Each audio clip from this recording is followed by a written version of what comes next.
like I'm coming in, I said, no, you're not. Especially considering we're going to be sick. I pledge allegiance to the flag of the United States of America and to the republic for which it stands, one nation, under God, indivisible, with liberty and justice for all. Could you please call the roll? Trustee Gray? Present. Trustee Brooks? Trustee Rogers? Present. Trustee Sweets? Present. Trustee Piazzino? Present. Trustee Burrian? Present. Mayor Yuka? Present. Are there any amendments to the agenda? I believe there are. I've got one. We're going to table new business. Trustee Holtz was not able to make it tonight, and some of the stuff we have to discuss, we would like her to be here, but she had a death in the family. So we'll push it off to December 11th, if that's okay. Yeah. Could I please have a... So moved. A second. All in favor? Aye. Okay.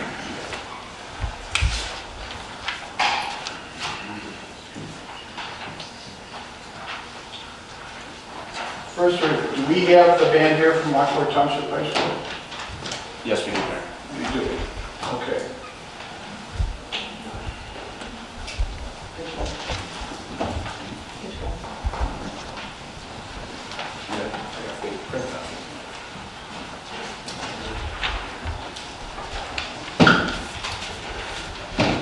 You guys want to come up front so this way everyone can see it too? Because we're all proud of you. We want to make sure they know who you are. How you doing?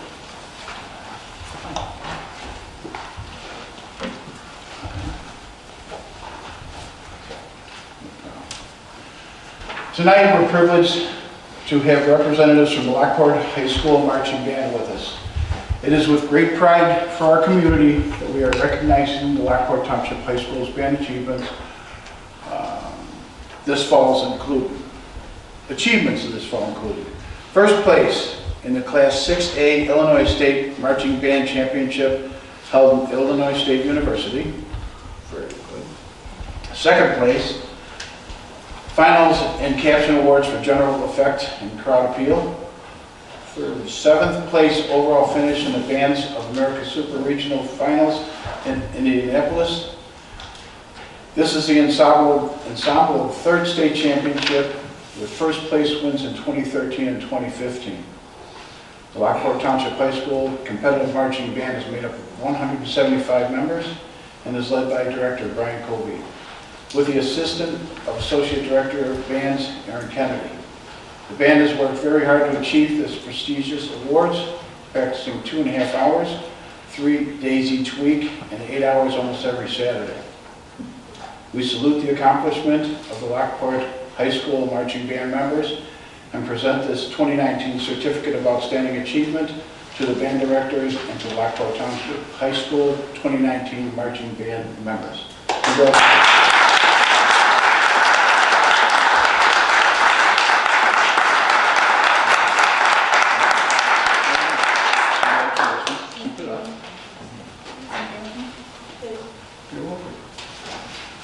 Mr. Mayor, if we could pose for a picture. Okay. You guys can come stand right here, please. Do you want to hold?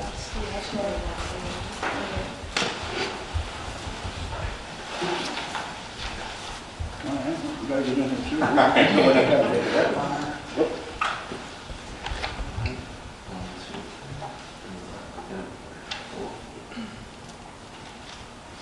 Thank you. Good. Thank you.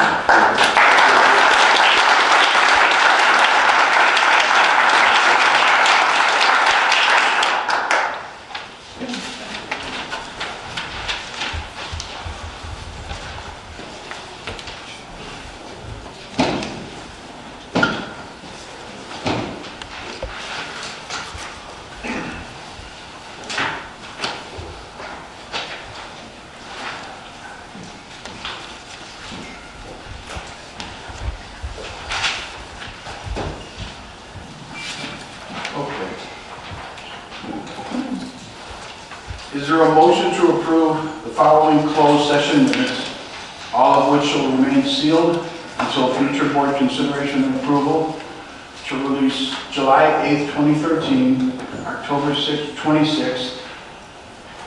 2016, November 22nd, 2016, December 14th, 2016, January 11th, 2017, and October 25th, 2017. June 27th of 2018, February 13th of 2019, May 22nd of 2019, June 5th, 2019, and July 10th of 2019. Is there a motion? So moved. Very good. Second. Trustee Casmino. Discussion.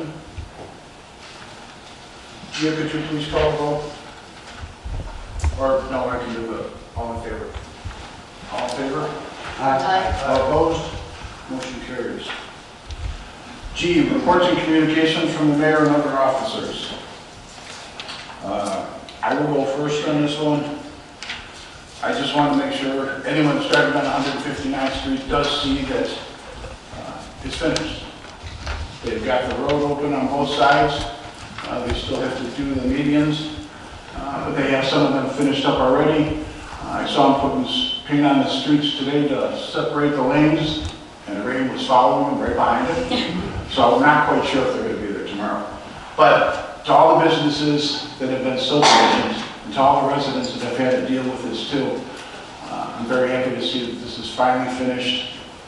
And spring of next year, they will button up all the landscaping. Second, I want to wish everyone a happy Thanksgiving, seeing it's in 2 days. And on Black Friday, if you can, shop home at Glen. From there, we'll go to the trustees. Oops. One other thing. Village Hall is closed for Thanksgiving holiday. As a reminder, Village Hall will be closed on Thursday, November 28th and Friday, November 29th in observance of Thanksgiving. We want to wish everyone a safe and happy Thanksgiving holiday. Homer for the holidays too. Join the village in lighting up our new holiday light display. This event will take place on Saturday, December 7th from 4:30 p.m. to 7:30 p.m. Homer for the holidays begins this year with a lighting ceremony at the Active Corn Heritage Park. The event includes monumental holiday light sculptures and thousands of mini lights, new pole lights, and tree spritzers. Photos with Santa, holiday crafts, live music, train rides, hot cocoa, and more to follow. Food trucks will have dinner available for purchase, and for more information, please visit www.homerglenil.org. Now we'll go to the trustees. Start down with Trustee Suisse. Thank you, Mayor. I do not have a report, but I'd like to wish all the residents a good, healthy, and happy and safe Thanksgiving. Thank you, Trustee Suisse. Trustee Casmino? No report, Mayor. Thank you, Trustee Casmino. Trustee Rogers? On top of Homer for the holidays on the 7th, I just wanted to remind the residents that for the first time, we do have Sled Hill that's open this year. First year that it's open.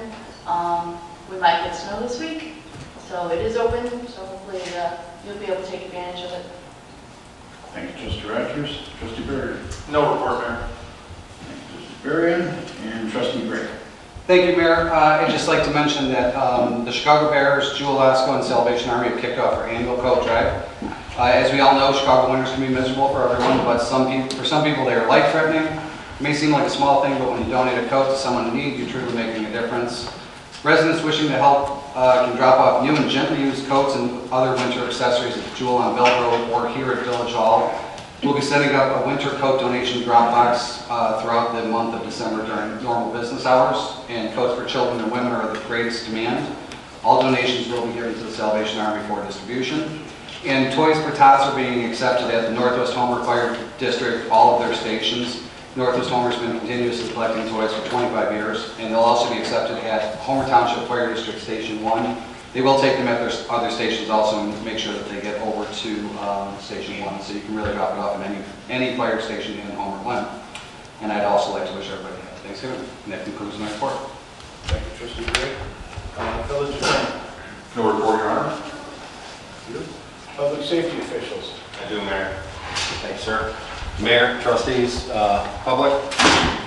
Just many of our residents received a phone call notification to an emergency alert system around 12:30 a.m. I'm sure some of you got woke up, as did I. It was reference a missing endangered person, okay?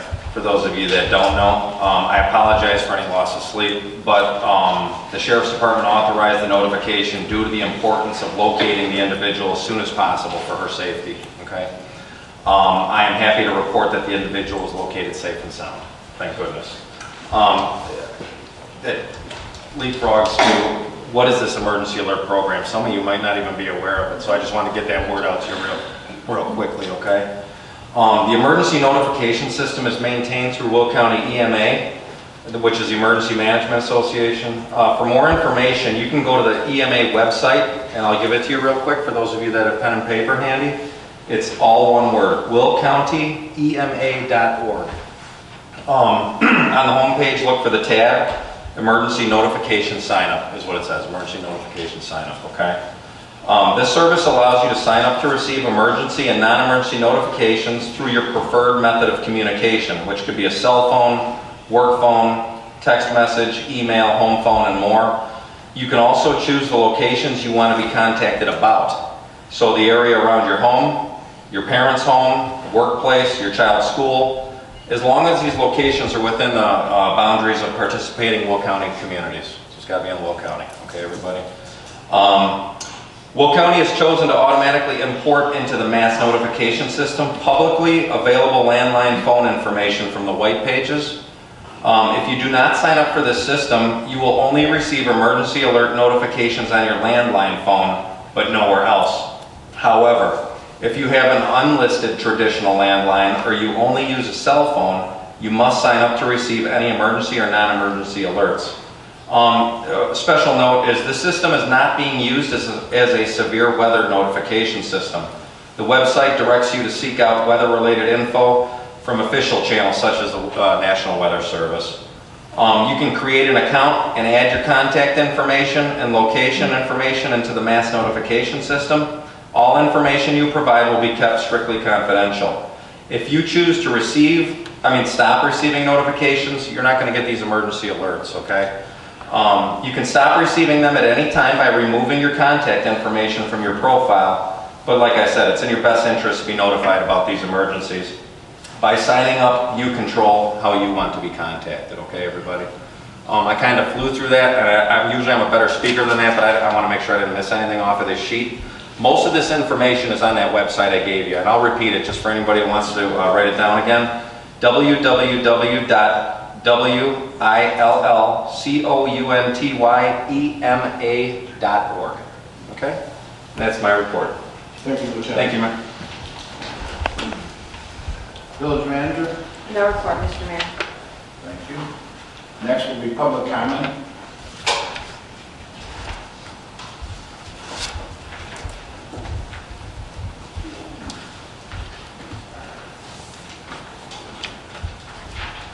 And if everyone could please try to keep this to 3 minutes.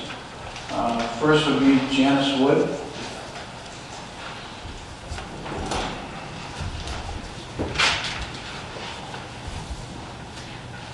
Hi, good evening.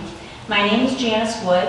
My husband Michael and I have owned a home on 151st Street in Homer, Glen for 25 years.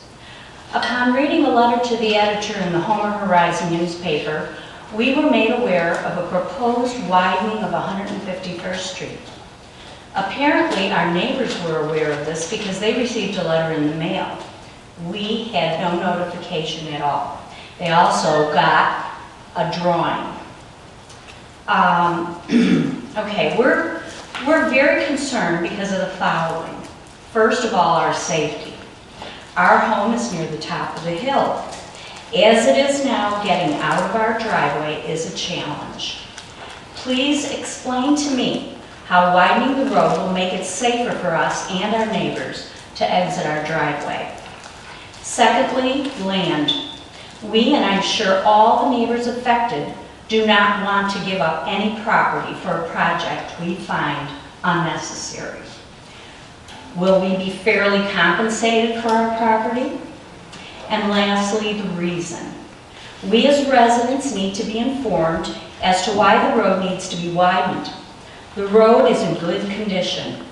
There is only one business that I can think of on 151st Street between Archer and Bell, and that is Bankston Farm. The rest is residential, and of course the village has property on 151st Street also. You really need to give the residents a very good reason for using our taxes for what we see as an unnecessary project. Thank you. You're welcome.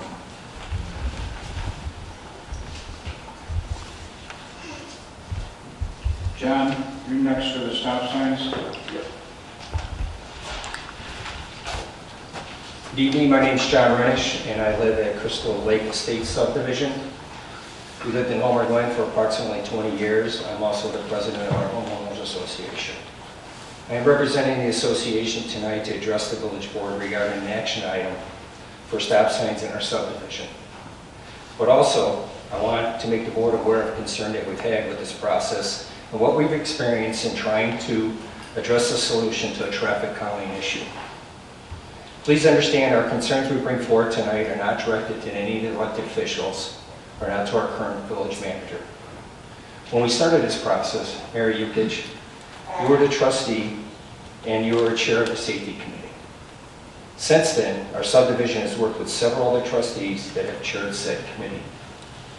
Trustee Costa, Trustee Rogers, Trustees Gray, and now Trustee Holtz. 5 trustees. That sounds like a lot. That's because it is. It has been 10 years process of constant challenge. 10 years. Not from our trustees, but from a few village employees. To put this in perspective, my twin daughters were in first grade when we engaged in this conversation. They are now graduating seniors from high school and moving on to college. From the onset, we were met with resistance and constant bureaucracy. The first discussion took place late fall 2008. Excuse me. But we were told the traffic study could not be conducted until the spring of 2009 because of weather. After the traffic study, it was recommended to put up yellow information signs. They were ineffective. But before we can do anything else, we needed another traffic study. Next, we had police presence. That worked, and it was very sustainable, so thank you very much. That was not sustainable. What is the next step, you ask? You guessed it, another traffic study. This has gone on for 10 years, and I think you kind of get the picture. This process, to say the least, has been extremely frustrating for our community. We have placed phone calls and sent emails that go unanswered. I will give the village board one recent example. On October 2nd, I received an email from Mr. Smolowitz informing us that there would be a safety meeting, and if we had any questions, please don't hesitate to contact him. I responded on that same day, October 2nd, expressing to Mr. Smolowitz that we do have questions and welcome his invitation for a discussion. I provided the following dates, October 3rd, 8th, 9th, 10th, 11th, anytime after 2, trying to be flexible and trying to respect his evening hours. I cleared my schedule and waited for a response. October 4th, next day, no response. October 5th, no response. 6th, 7th, 8th, 9th, 10th, no response. Finally, a response came on October 11th, 9 days later. Mr. Smolowitz wrote me, "Can you give me some dates and times you're available?" Seriously. This one example is the epitome of what our community has been dealing with for the past 10 years. Only when we have included you, Mayor Yukich, or our trustees, have we received a timely response.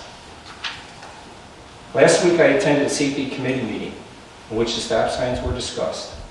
Although I believe that most on the committee are trying to do the right thing, there are a few village employees that have been obstructed and undermining the whole process. This has not been a collaborative process with our community, not at all. The process has not even been objective. For example, in your report tonight, there is no mention of the following items that we think should be a consideration. Nowhere in your report tonight is there a consideration to let the board know that there are no sidewalks in our subdivision. Where is the data that shows our families that like to take evening walks? or even because of lack of sidewalks, kids have to ride their bikes on the street. Where's the measure of standard? Why is this not in the report? Nowhere in your packet tonight, except for the HOA having to submit a letter, is it stated that 80% of our residents signed a petition supporting stop signs. And now 100% want them to stay. Nowhere in your report, except for the HOA gathering the documentation and submitting the information, does it provide that both school districts support the locations of the stop signs. But for the HOA seeking this information, it would have never been a consideration. You see, 10 years we've faced with employees not seeking to understand our community needs. It has not been collaborative, it has not been objective, but rather an effort to stall and undermine the process. I'll end my comments tonight and share with you a comment made by a community member during our last safety meeting. This person is reserved, he is thoughtful when he speaks, and he's very well respected in our community. Before standing up and addressing the safety committee during a conversation, he leaned over and said this to me: "John, I cannot take this anymore. And you don't know how much, I don't know how you've put up with this for 10 years," and then addressed the committee with these words: "We became a village so we can empower ourselves. We became a village so we can listen to our community and have the ability to address their concerns. We became a village so that we could do the right thing. We became a village to have this exact ability, to have the authority to place stop signs in our community." These words were spoken by our first mayor, Russ Patrizio. Tonight you have before you a resolution to maintain stop signs that have been in place for the past 6 months, something that all of our subdivision supports. We ask the village board to approve this resolution, and I want to thank you for your time tonight.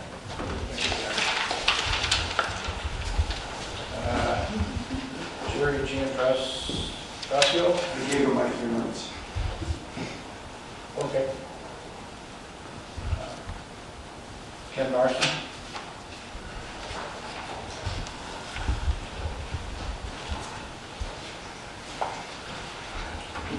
Mayor, good evening. Trustees, good evening. My name's Ken Larson. I'm a 20-year resident of Homer Glen. I'm here on behalf of Homer Athletic Club. Been a board member with HAC for approximately 8 years.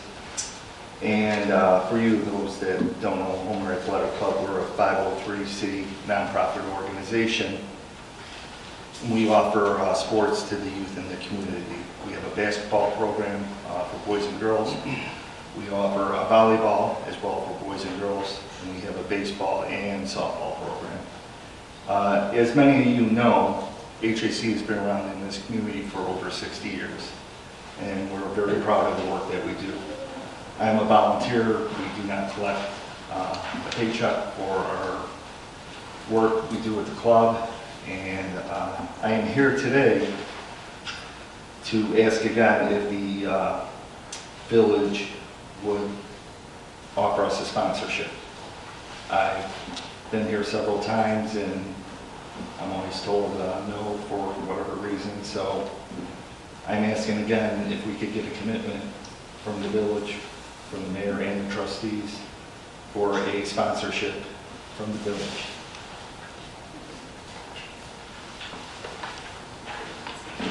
I'll discuss it with them, Ken. What are you looking for? Whatever you could do for us. We have several different sponsorships, so whatever you could do would be great. We would greatly appreciate it. So, as you know, most of our funds come from sponsorship and the members of our club. And given that the village, we do not have a park district, ourselves, the Salients and soccer program, act as somewhat of a park district for the youth in this area that would like to contribute to sports.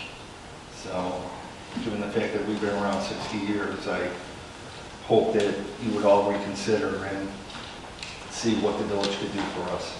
All right. I can run past the discussion that you and I have had over the years too, is there's a separation between the township and the village of Homer Glen. That's township project for the sports and for the soccer and for anything else that goes on over there. I don't have an issue talking to the board to see if they're all in favor of doing something that would be, I think, right. But again, let me talk to the trustees, and I'll get back to you. And if you actually, what you could do is, this week's kind of screwed up with Thanksgiving in a couple of days.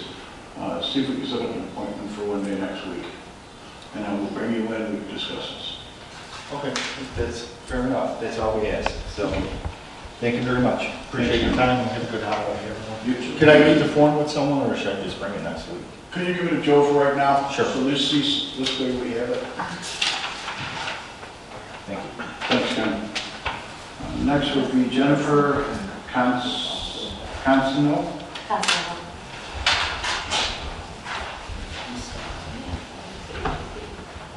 Good evening. My name is Jennifer Consolino. I live in the Farmview subdivision on the other side of the cornfield. Excuse me. Now, I'm here tonight because I have questions about the sports complex that you guys are looking to put in the line action tonight for passing into phase 2 and spending $35,000. As a resident of Farmview, I've lived there for over 10 years, and I have a lot of concerns. I understand that our community needs to have things that bring in revenue. I'm all for growth and expansion to an extent, but unfortunately, it gives a lot of concerns to me, my neighbors, as we live right alongside of where you want to put the complex in. And what I have are some questions. I don't know if you're willing to respond to them tonight, or if you could take them into consideration. That I would greatly appreciate. Are you willing to poll residents in the surrounding areas and subdivisions of the complex to see if they are in favor of this? Can you guarantee that residents will be able to utilize the facility in some fashion? How much is this going to cost our residents for new infrastructure? This would be to accommodate the structure, roads, whatnot, all around, from 151st to 159th, from Parker to Cedar. Look at all the residents that this affects. Physically, what will we have to deal with basically on a daily basis for the time that this gets built to the time, not just while it's being built, you have to think about forever afterward. It's going to change our traffic, our pattern of life, daily noise level, lighting at night, all these things that we move to that subdivision or to Homer Glen to enjoy, you're going to be infringing on. And that needs to be taken into consideration at some point. I mean, can you guarantee that, you're not going to have to levy taxes on us for this complex because you're going to need to accommodate the infrastructure? How can you accommodate residents in the subdivisions surrounding the entire plan? Since traffic is going to be permanently changed and increased on our surrounding roads, noise level and lighting, whatnot, these are part of the reasons that we live here. You'll be pushing residents to leave an already non-tax friendly state when everybody wants out of here as soon as they can. Have you thought any offers of tax incentives or anything else for the daily inconvenience that we're going to incur if this is forced upon us for the rest of the time that we remain here? How does this benefit me as a resident or my community? So please take that into consideration when you guys are talking about this and thinking about big dollars. It really does personally affect a lot of people that live around here. And that's not why we moved here. It's not why I pay a ton of taxes to live. So thank you for your time. Thanksgiving. Thank you, Jennifer.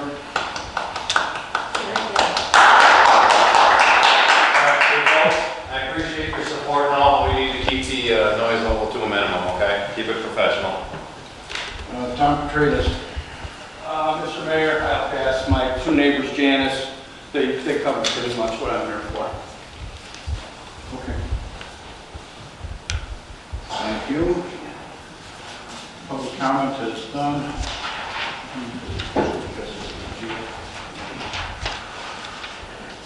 Next is the consent agenda.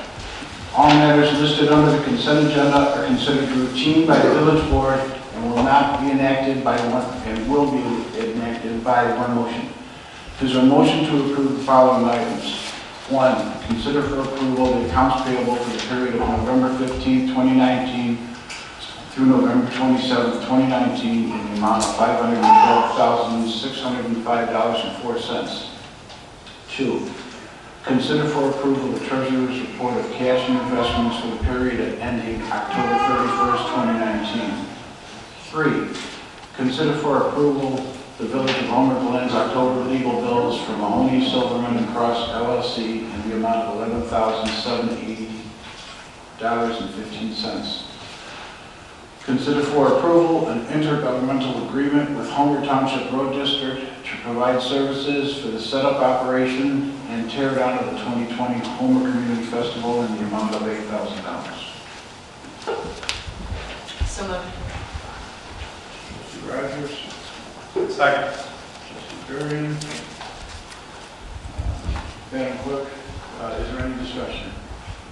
Madam Clerk, please call the roll.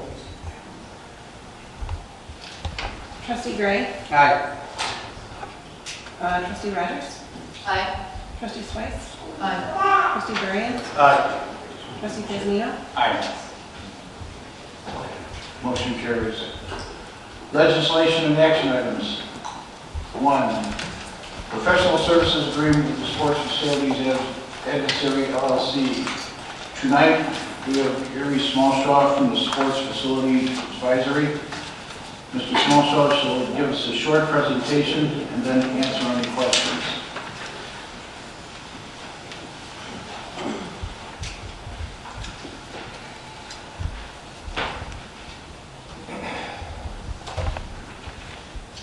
All right, good evening, everyone. My name is Gary Smolsher. I'm a Strategic Development Advisor with Sports Facilities Advisory. We're a firm based in Clearwater Beach, Florida. And I did enjoy this cold and rainy trip through the streets today, and actually lived in the north side of the country for many years, so brings back a lot of memories. The goal today in terms of agenda is just to really talk through at a high level the market opportunity report that was delivered and I believe released for public consumption. It was a 138-page report that our firm had put together. And just a reminder of essentially why we're here today. I'm going to give us a little bit of background on our firm as well as the sports tourism travel industry. In 2015, the travel industry, sports tourism travel industry was estimated to be about $15 billion. And now the latest statistics have it approaching $18 billion. So what's significant about it is it's the only sector of the travel and tourism industry that hasn't declined in any quarter of the recession. So it's fairly resistant, and that's because parents who have kids who play sport, are willing to spend more money because they ultimately get to spend more time with their kids. So this is an ongoing industry that is larger actually than the NFL, which is a $15 billion industry. So a few reminders about our firm. Our goal is to improve the health and economic vitality of the communities that we serve. And we essentially have served over 2,000 communities to date, more than $10 billion in planned and funded facilities across the nation. Our work is all over the country. We even have some international projects. We have two divisions, essentially a planning and funding side, which does the strategic planning and financial performer work for organizations who are looking to get into the youth and amateur sports industry. And then we also have a management firm. So quite oftentimes our management side will get a report that we have produced, and we have to deliver the report to the management team. We have to manage to our numbers. So we're very conservative about the numbers that we put together and very credible across the industry. We are also the only partner to the International City Managers Association. We're involved in a think tank based out of DC called the Aspen Institute Project Play. While we fully understand that our industry is a pay-to-play model, we understand that there are a lot of kids who are not getting access to sport on a regular basis. And so one of the things that this facility will solve, and we will help to be able to solve through this facility, is access for the underserved, the kids that really can't afford to pay will get timed at this facility. There are a number of initiatives that we run through our own venues. This is a sort of a quick run through of the existing venues that we control. Myrtle Beach, these we actually manage on behalf of the public clients. Myrtle Beach, South Carolina, Rocky Top Sports World in Gatlinburg, gives you a lot of room nights, economic impact numbers, all that good stuff. The Hoover Met Complex opened up 2 years ago and is breaking records, far exceeding expectations in terms of the projected economic impact and spending. Rocky Mountain is another facility that opened up, and we've recently opened up Panama City Beach Sports Complex, and we have Hutto, Texas about to open. So in terms of delivering across the spectrum, planning, we have finance support, development, as well as management, and we have a network of facilities. We are now providing all these services from planning and funding to the management of these complexes, and we're also involved in the development side. Hutto, Texas is a project that I personally led for the last 12, 15 months. This is a national headquarter project for Perfect Game Baseball. It ultimately landed in Hutto, Texas. It's an $800 million endeavor, essentially 24 baseball fields. This is their national headquarters, so it's quite sizable. But it's one of the first sort of, there's a trend in sports tourism that basically has, that understands that sports is the driver of traffic, right? And most of the money that gets spent when you go to a tournament or an event at one of these complexes gets spent on the outside of the complex. So it's restaurants, it's hotels, entertainment, all those pieces are the important pieces. So one of the aspirations that Perfect Game had, they run about 1,200 events across the country, 1,200 tournaments and events. They were looking to elevate the customer experience. We're getting to the point where, the organizations or the parents who are making these decisions don't really want to be standing in the middle of a cornfield, with no place to go, no decent restaurants. So this idea of the mixed-use component is becoming more and more important. So I think when we're talking about the project tonight, I think one of the things that I want to plant the seed is that we're talking about more than just a sports complex. We're talking about this as a destination. We're talking about, retails and restaurants and some of the other components. And I'll share an example of a current project that we have in San Antonio, which is very Disney-esque, very large project, but ultimately you guys would be potentially doing something smaller. So market opportunity report, ultimately at a high level, we think there's a significant market opportunity for sports tourism based on the 4-hour radius and 25 million people within this area. There's a strong propensity for people to spend money on sports in the area, and we think if done right, there's a big opportunity there. We do think that further analysis of the sports assets and how the facilities will cash flow is merited. We have two private sector partners who are at the table who want to participate and understand that their contribution, their participation is not going to carry the project on its own. Ultimately, there's going to need to be support for not only the complex, but some consideration for what the other mixed-use assets are potentially around the complex. So we ultimately believe that a master plan has to be developed to capitalize on the traffic, and we have to, essentially work with those private sector, partners to figure out exactly what not only the sports asset looks like from a cash flow standpoint, but what the mixed use opportunity is around that asset. And we think that ultimately there's going to be a gap in funding that is going to point to public sector incentives, and there are a number of different paths that we can walk as we chase those incentives. Right now, our recommendation, based on the market report, is that we move forward with an institutional-grade financial forecast. This is a very detailed 5-year forecast of how the facility would cash flow. It's going to tell us what the economic impact and direct spending would be on the local community. And it's also going to tell us what the gap is, whether or not it needs to be subsidized and at what level, and what the direct spending is that would come out of that. We can also do a calculation sales tax dollars and some of the other pieces, and make sure that we fully understand how operationally this would work.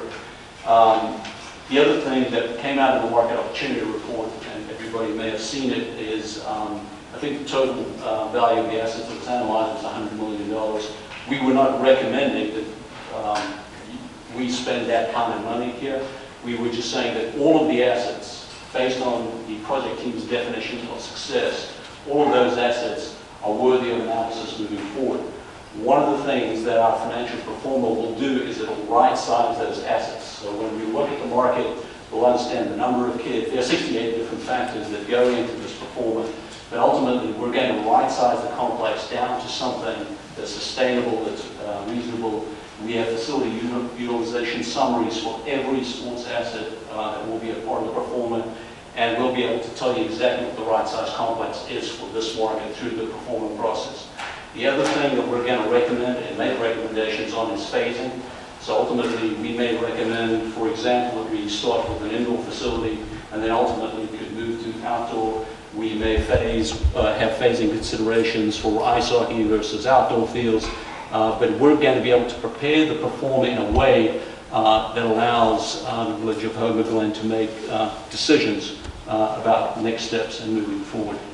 And then once again, the crucial part of this financial performance is we're going to work very closely with the private sector partners to understand what it is they're bringing to the table. This is sort of the collaborative co-creation phase that we need to be in, and we need everybody to essentially understand that we're trying to build something special here. I mean, it's not only going to be a great asset from an economic impact and a direct spending standpoint, but ultimately, this could have far-reaching social impacts for the community, for families, because it's going to be a complex, worthy of a destination, but ultimately it's going to add, restaurants and retail and entertainment and other pieces that are going to add value to the quality of life for the local community as well. So phase two is the financial performer that we're recommending that we move into right now, once again collaborating with private sector partners.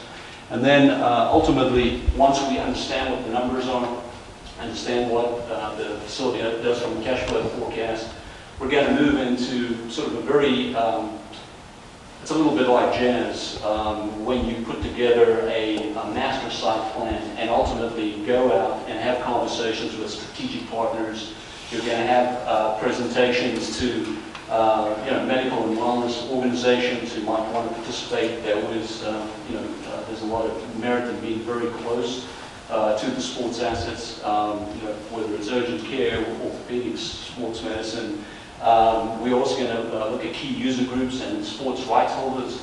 We may be able to guarantee inventory and time at the facility. We will work, through local, state, federal incentives, work with experts in TIF and other incremental finance, capacities who can look at how we can leverage the mixed-use assets to generate enough tax revenues that weren't there before, that will be there as a part of the mixed-use piece to support the development. So ultimately, we'll also bring in our master developer hotel finance partners that we work with across the country. Certainly not saying that you have to use them, but there are introductions and people that we work with, Citibank and otherwise, to be able to introduce them to the project. This is the San Antonio Sports Wellness and Entertainment Venue. Once again, a very large facility, very Disney-esque. We're not saying that you guys are going to build something this elaborate with Class A office space and, residents and resorts and a crystal lagoon and all that good stuff. But this is a project that's ongoing right now. So one of the things that we've done, we've been in market with them for the first couple of months. We have 2 hospital systems that are both fully engaged in conversations about wanting to join venture on the site. We are currently talking to the independent school districts. 2 of them on the north side and the University of Texas have come to the table and are looking at the assets, sports assets in particular, and how they can use them and what inventory of time they can use for both the indoor and the outdoor assets. In total, this project is a $121 million sports asset. 175 acres. You can see the projected economic impact over the 10-year mark is north of 580 million, 1.3 billion at the 20-year mark is ultimately what will be generated. So that's just the sports asset. The mixed-use portion takes it up to 300 acres, double in size, estimated at 700 million in terms of mixed use. Once again, this is overly large, but I think you get the sense of the components that make up the sports assets, and then the other pieces that make sense, around the sports as the driver of traffic.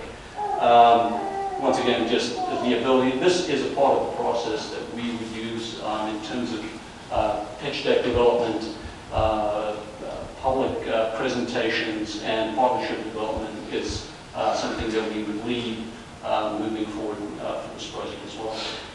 It's a sort of a high-risk phase. It's a phase that has some challenges. There are early dominoes that need to fall as it relates to some of the partnerships as others come online. So, certainly if there is appetite to head in this direction, we're certainly, willing to walk the journey with you guys. But initially, what we're recommending right now, the thing that makes sense, the most sense, is ultimately let's look at the cash flow, projected cash flow from this organization. Once again, we do this time and time again across the country. The difference this time, as opposed to a baseline operating pro forma, is we will be integrating two private sector partners and their vision and their assets and the resources that will come to the table. So ultimately, we will have one iteration, will be one iteration moved from a baseline performance, so we'll be in much better shape at the end of the performer process to understand exactly how this facility sort of cash flows, and then we can move into those mixed-use development and public-private sector partnership phase and figure out what the other pieces look like. So that was it from my standpoint. Any questions? Who are the private partners that they talked about yet? Are they public? Not yet, not until we get something with us. Okay. Glen is going to be a single partner. He lives here in Homer, Glen, and he wants to put up his own hockey rink. As for the baseball, soccer, there's one big group, don't know all the people that are in it, but another person from Homer, Glen that lives here is in charge of it right now. Do you have names of people? So I'm asking who they are. I mean, I assume they're local residents or close, but do you have names of all the organizations? Yeah, Mr. Mayor, if I can add some additional information here. So the first phase of the study that was conducted and completed and released this past week was actually the funding for that phase 1 development was split between the village paying for that phase 1 as well as these two private investor groups. The first private investor group is the Chicago Sports Complex LLC, which is made up of a number of partners in the LLC, of the primary being within the village of Homer, Glen. Mark Tomzak is his name. And then the other one is Michael Goch, who is also a business owner as well as a village of Homer, Glen resident as well. What's before tonight, consideration for the board, is to move forward with the phase 2 phase 2 financial performance modeling. And also before the board tonight, as part of that same motion, is splitting of the phase 2 costs in the same format that we did phase 1, with the village picking up half of it and the private investors picking up the other half. Yeah, I guess that's why I'm confused with the motion. It says 35, but you're asking us for 17.5.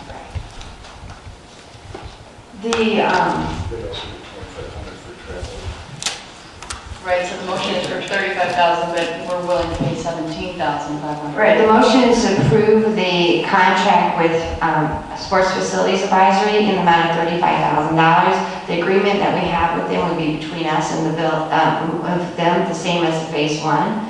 And then the additional motion is then that we would enter in a memorandum of understanding with the other two private investors, and they would pick up 50% of that $35,000. But our agreement for this is between the Village of Homer Glen as well as SFA, and that was intentional. If you recall, when we went back and we discussed the first phase of the project, there was a lot of conversation at the board to making sure that the agreement was not a 3 or 4 party agreement, but it was really a 2-party agreement to make sure that our needs and our expectations are being met by SFA. And then we have these side agreements that we'll enter into after this is voted on tonight with the 2 other private groups. Yeah, I understand that. I just think that it's out there in the public that we're spending $35,000, you know, said tonight for nothing, right? You're asking for something, yes. Again, just for clarification, there's 2 private groups. One is the LLC, Yes, there are 2. and the other is... Mr. Coach, Michael Moore Coach.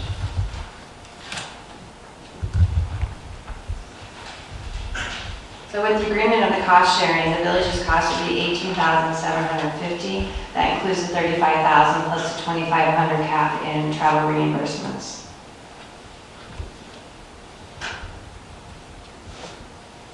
Anyone else have any questions? Is there a review of phase 1, or are we talking about this motion? No, actually, this is... Yet, but is there anything before we get to that point? Yeah, so tonight we wanted to have Gary here to answer any questions about the phase 1. So yes, please, whatever questions that you have, now's the time to ask him while he's here, before he flies out before the weather turns. So any questions, comments, or anything, now's the opportunity to go ahead and proceed with those. Yeah, I would just ask, certainly I think we've all read through the report at length. I would just ask for a brief overview for the general public, condensed down of what that executive summary was of that phase 1 as we consider going into phase 2. Well, essentially, it was the 5 bullet points, basically, you know, saying that we did determine there's a significant opportunity as it relates to sports tourism. We don't think that the project can stand alone with just private sector participation, and that it needs to be supported.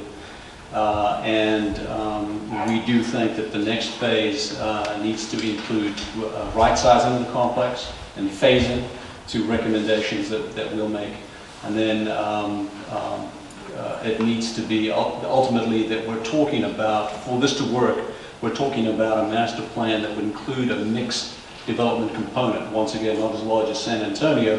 You might not be doing the Class A office space, but you certainly may appreciate some retail and entertainment tied in.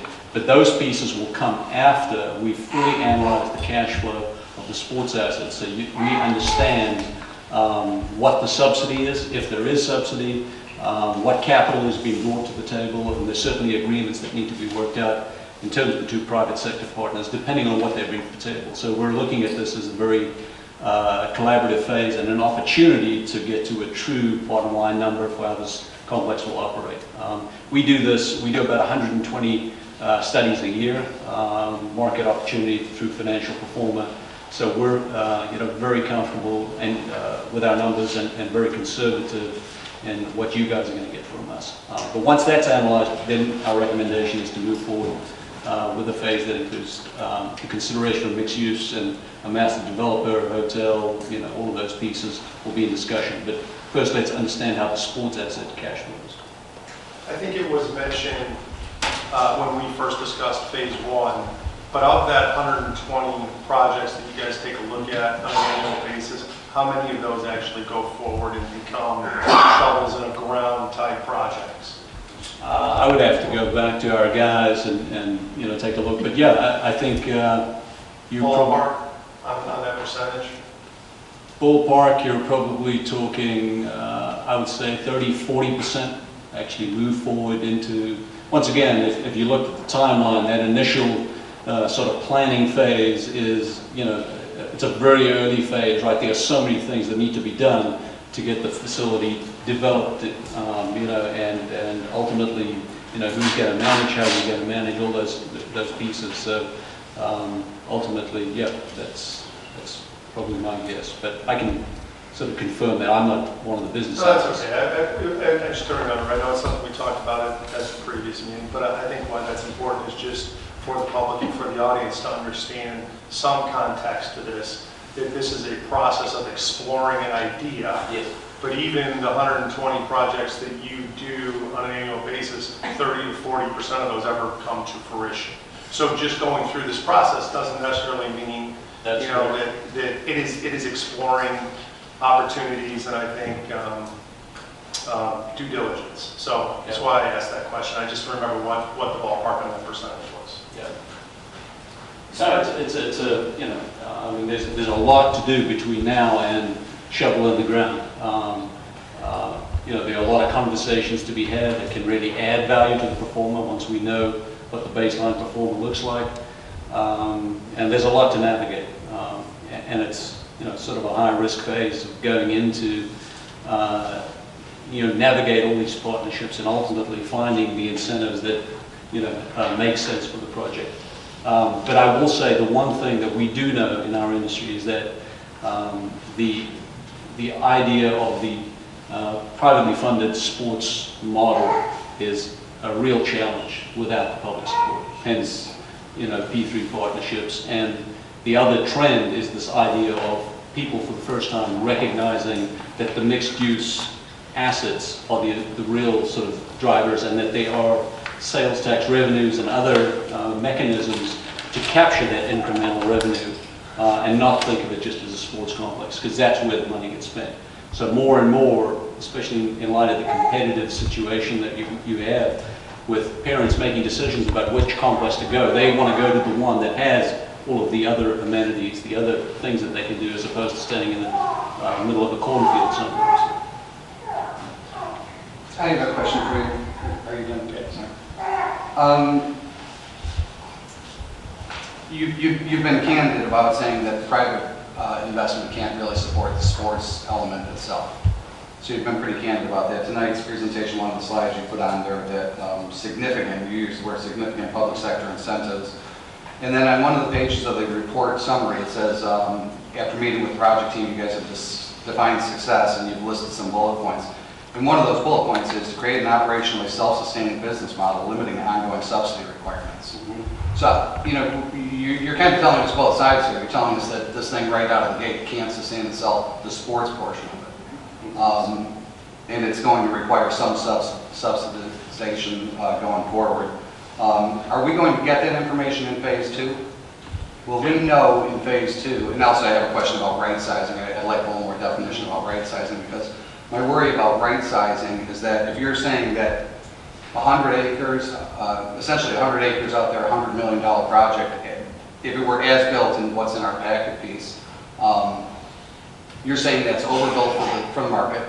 It is not sustainable on its own as a sports element.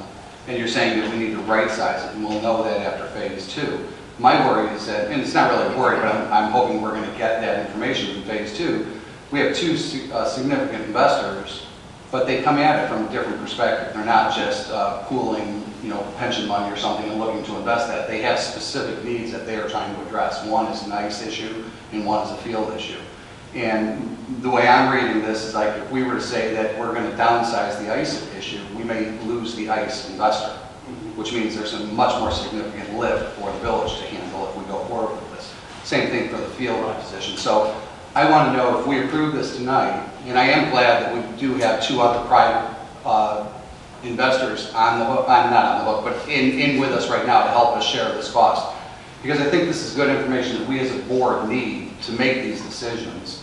So I'm good with that pretty much, you know, going forward, but I want to make sure that I'm going to get what I need to make my decision ultimately. So if you can answer. Yeah, I mean, I think we spoke about the right sizing exercise basically has us taking the total number of participants that are in the marketplace, and then we account for competition. And we take 3 different national averages.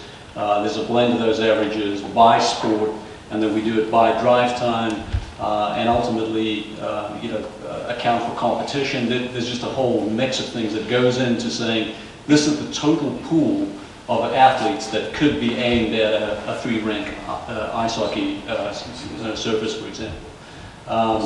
I think one of the things that we're going to attempt to do in the performer phase is be able to, you know, we might even propose 2 or 3 phases, or give you the option to look at 2 or 3 different phases. And then the ability to slice and dice and be able to say, all right, Here's the ice component, here's how it performs, because ice is typically a challenge to meet debt service. Operationally, it can do well, but meeting debt service is typically a challenge for ice. But ultimately, if it's ultimately going to add value, and this is where the collaboration comes in, if it's going to add value to the destination and become a driver, ultimately it may be, and there is some subsidy for ice, needed subsidy for ice, and perhaps there isn't for some of the other elements, then that's something that you guys would take into consideration because it's a key component. And 6 months a year, the weather isn't fantastic and ice is big here. So yeah, the goal is to give you guys sort of a multifunctional, flexible performer that you guys can look at. So we may come back with 2 or 3 phases in which you're going to be able to say phase 1's going to cost X, this is the capital involved, this is the cash flow, phase 2 or these assets, these elements, but you guys are going to get a lot more detail. I think we walked through a performer the last time, and you can see the level of detail that goes into that. It's going to allow us to make some decisions. And once we understand how it cash flows, that's when we can bring in hotel partners, master developers, and other people to say, all right, based on the location, ultimately, when we settle on a location, based on the assets that we've analyzed, what are the other mixed-use pieces, from restaurants and retail and entertainment, what are the other pieces that could make sense, right? And ultimately, from your perspective, from a sales tax or an incremental sort of public incentive or public incentive standpoint, what could this generate that could go back into the project? And this is stuff that really wasn't there to begin with. So we're talking about a number of different paths at this point. But right now we just need to know what the cash flow forecast looks like. And you'll get it'll be a 5-year forecast. And ultimately, typically what we shoot for in that 5-year forecast is we would not even recommend it unless it becomes, at some point, it becomes operationally sustainable within sort of year 3 through 5. Ultimately, that's what we're looking at. Is part of the public incentive to create a TIF for this district? That's one of the options that we're looking at. But there are a number of different sources, but yeah.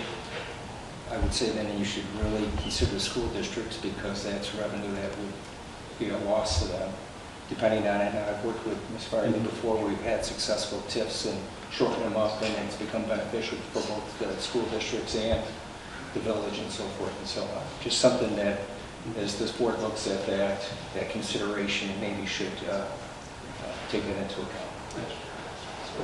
I have a question. Have you ever had one of these ventures fail? What is your track record? We've never had a facility fail. Any of the facilities that we've managed, we've taken on, we have not had a single facility fail. Okay. And if it just should happen to fail, what's going to happen to this giant complex? Is it just going to be empty? A waste of space? But once again, that's why we're so conservative with our numbers. Because what we project today, ultimately, you guys might turn around and go, you guys manage it. And we would have to manage to our own numbers. That's what it comes down to. Yeah, and also I think that, you're seeing this giant complex. Every day I get asked questions about this. She had a lot of really good questions. Is this plan going to answer some of those? Because I can't answer those. Is this next phase going to answer some of her questions? The questions that we're getting every day? Like, is there going to be a levy? Is there going to be TIF requirements? This next phase will help us to answer those questions. What are the questions specifically? Sorry. Tax levy. Will there be a tax levy? What is the gap?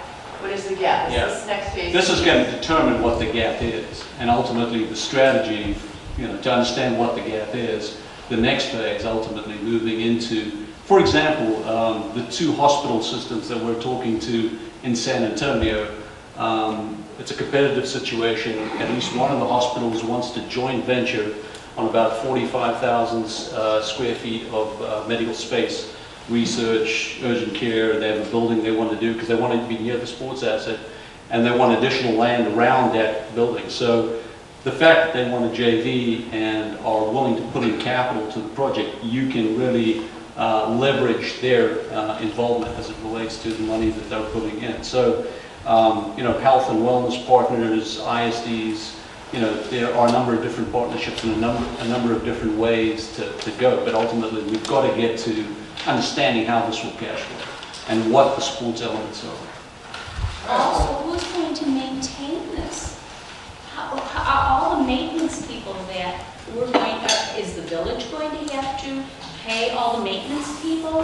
The garbage collectors, the people that clean the place? Who takes care of all that? That comes with the next phase that they're going through. I know, but I mean, is that going to be a cost to the village and the taxpayer? No, we don't want any charge against the taxpayers at all. That's why we're trying to do this, because the other option is, if we get to the point where we don't have enough money coming in, we don't have an option. We would have to charge the village municipal tax. We don't want to do that. We want to get business in here. You got to remember, everything this complex brings in business-wise, schools get paid for it. There's actually no impact on a school whatsoever. I don't think they're going to complain because they're not getting any, because they're getting money on it, they're not spending it. Down the line, when we get houses in here, then the schools are going to need more money. But this would compensate it right now. There's a lot of businesses that would love to come here to be around a complex. The hotels, there are so many different things that could bring all these people into the village, spend a couple nights in a hotel, and then go back home. So there's no impact But on they get to go housing. back home. We have to live with it. Community and nature in harmony. I agree. We won't have that anymore. It'll be How do you know giant you won't have lights. that? I'm going to live across from it. There'll be lights. I was looking at the picture. I won't be able to see the night sky anymore. That's why we moved here. I think the pictures are also like a huge Disneyland, but Yes. nothing compared to what What we're we're trying to talking do. about here, potentially talking about here. My question to you, sirs, if this was approved tonight, because it seems like this has been going on for years, how long will it take for you to get this information back to us? Our typical performance process is 6 to 8 weeks. So, but I think we've got a fair amount of the analysis in terms of competition, events, and all that sort of stuff, which is actually why I think we had brought the price, the original price I think we were talking about was $45,000. We had brought that down to 35, based on the market research and information that we already had. So we could potentially have the answers back before the end of the year. I think it's going to be tight now. I mean, if there's a decision tonight, we'll push as hard as we can, but with the holidays, even if it's the first couple of weeks in January, that's when we'll have an answer. Yeah. Before we move on any further on the discussion from it, there still isn't a motion. We're getting into the discussion of the motion and the actual approval. I think it'd be helpful if we had a motion and a second to open up the discussion. Before we go there, can I just ask one last question on phase one? Yeah. And then, You did a motion. yeah. So on phase one, in your phase one report, you guys are on a project in Bedford Park right now, an indoor facility. Yeah, I'm not, Some number of indoor courts, Yeah. somewhere in the neighborhood, published reports say somewhere in the neighborhood of $20 million project.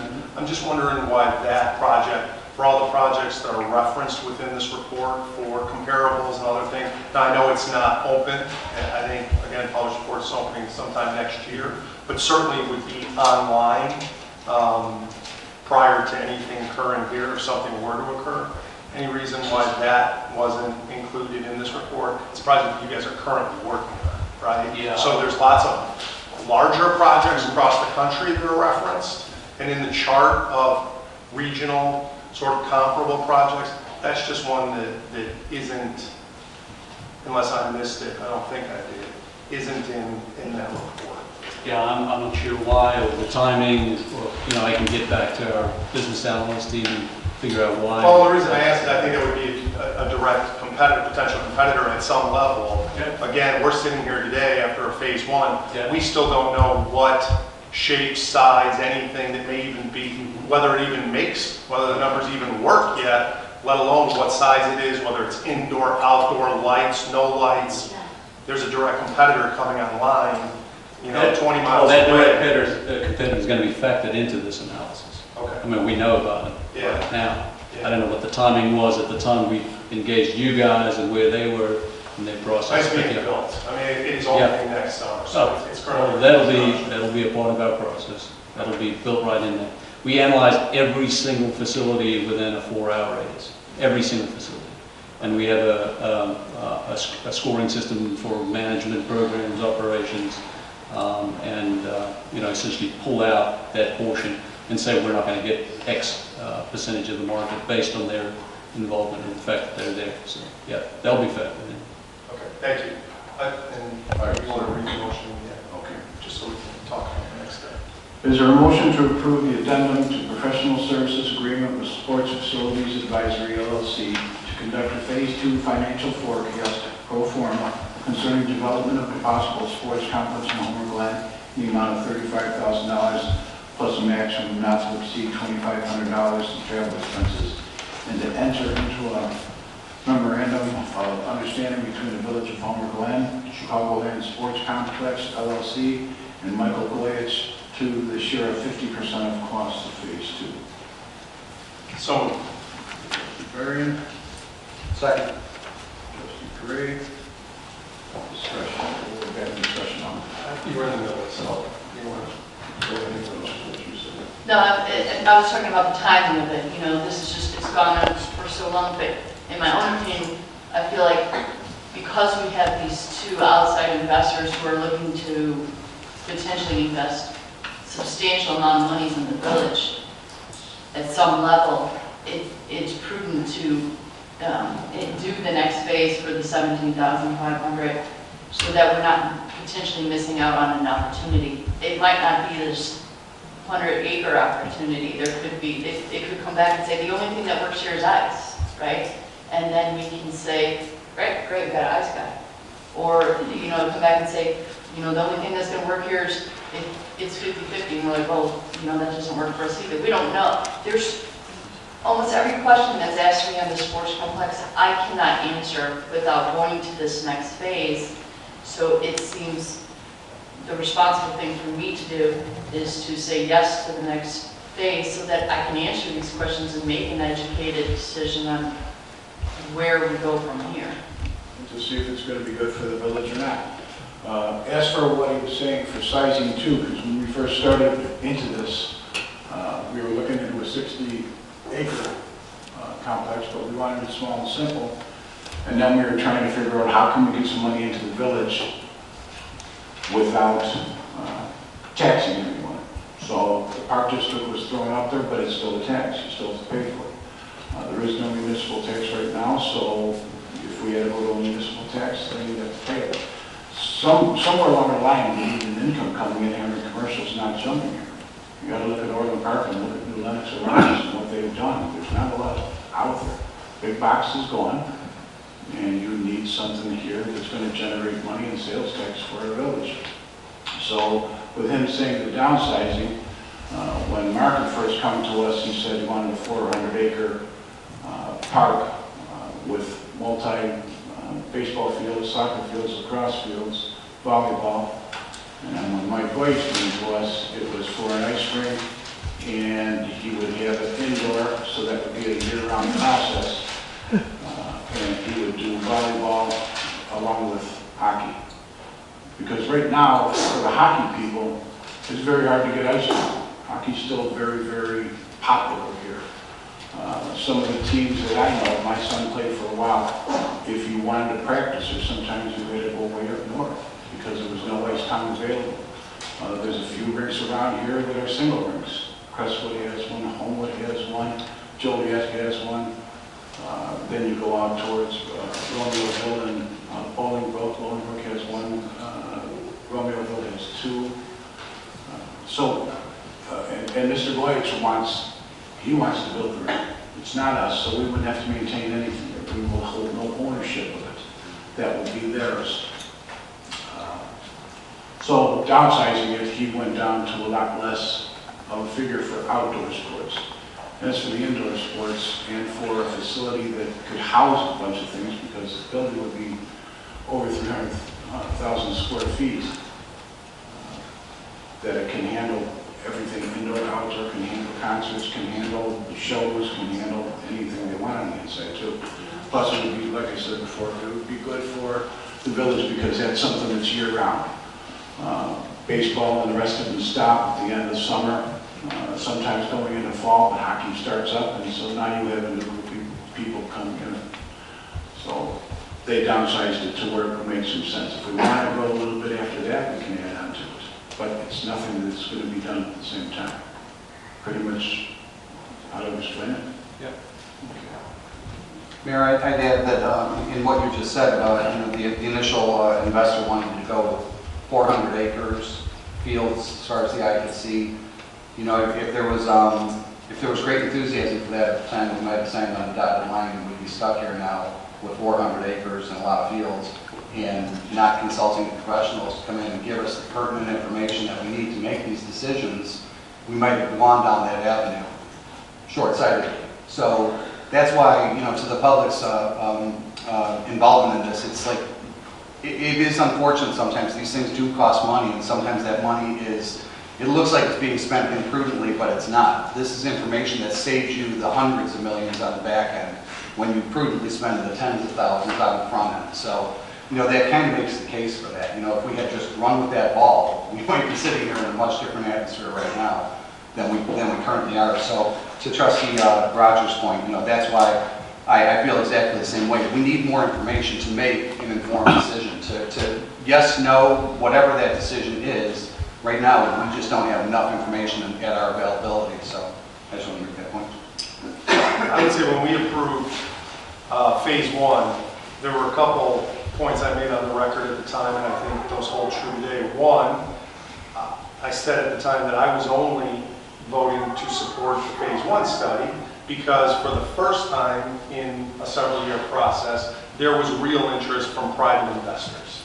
And part of that was saying, hey, look, if they're interested, it's one thing to say you're interested, it's another thing you can put your money where your mouth is and share those costs with us on a study. And so that was part one. But part two, even at the time as we approved phase one, I said at the time, look, I feel like we've seen phase one, and I know this is a different consulting company, and I know it has a great reputation, but I think we all sort of knew from data we had seen previously that there is a market, there is a regional market, whether it's home or elsewhere, there's a regional market for some sort of youth sports complex. But at the time I also said, for me, this is step one, but I think I know the answer to this, and it wasn't because I'm smart, it was because we all knew there was a market. But the real questions were going to be in phase two. And that's the part we haven't had yet. And the points have been made. When you try to inform yourself on this issue, I'd say, and I think I'm probably speaking for others in conversations we've had, I don't have my mind made up on this project one way or another. There's not enough data. We don't know whether we're talking about a small 40-acre project, or we're talking about a 100-acre project, or if it's indoor or outdoor.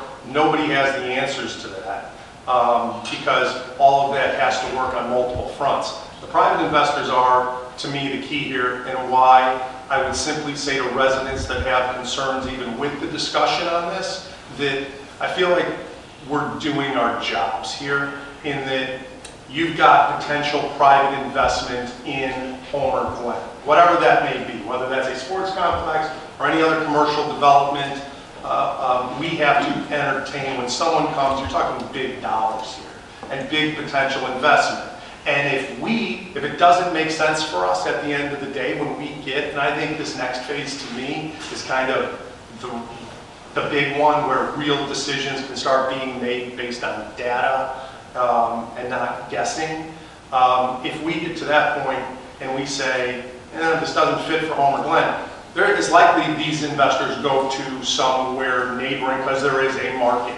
And for us to just ignore that potential without doing the due diligence and the investigation and access professionals to make decisions based on data, I think would be a disservice to the community, because no matter what, and I say this about a lot of things we do, it's good to look at all possible options. We talk about Heritage Park, as we talk about everything we do, I just like to see all the different options and make an educated decision at that point.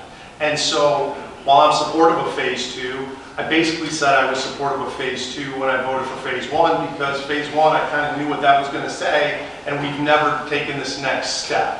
What this next step leads us to, I think, is anyone's guess. And I would say, to some of the comments of whether there's an appetite for this in the community, I think that's absolutely fair.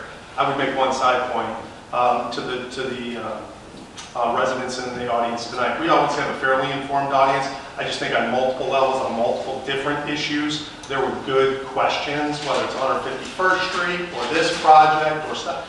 It's good to have an informed electorate to help hold everyone accountable. It's how the process works, and I think tonight was very representative of that. So I would just say nobody that may support a phase 2 is saying, yeah, we're supportive, we want this. There's lots of questions still, but to make an informed decision, this is where the real numbers, what size project, does it look like numbers may work for? Okay, fine, step 1, and then step 2, what type of public investment with the private side would that look like? There's no answers to those right now. So I would just say don't misread potential support for phase 2 and getting additional data for clear support of there's a sports complex coming to town and just what does it look like is the only question. That's not my position today. And the last point I would make is I would say the same thing back on the private side. If after the first phase, if the private investors said, hey, we went in on the first phase and we went in 50-50, but this just doesn't, we don't think this is a market for us, and they weren't coming on phase 2, I'd be a no. They're coming in on phase 2, and as long as there's the potential of private investment in Homer Glen, I think it's incumbent upon us to follow through and look at all of those options, and I hope that's what residents would expect of us on any issue. I agree with what you said, Trustee Varian, because just because we're thinking about this next phase, it's not, paper, oh, they're building a sports complex. That's not what it's about. It's just to gain more information, because we have to also look at what this is going to do to the village. You say quality of life is one thing. When they say quality of life means, 180 degrees difference. So we have to take everything into account, because, key here is financing. And I don't think the residents would like to have multi-million-dollar bonds put on their back unless they have, we have to get their input too. It can't be just based on 6 people up here.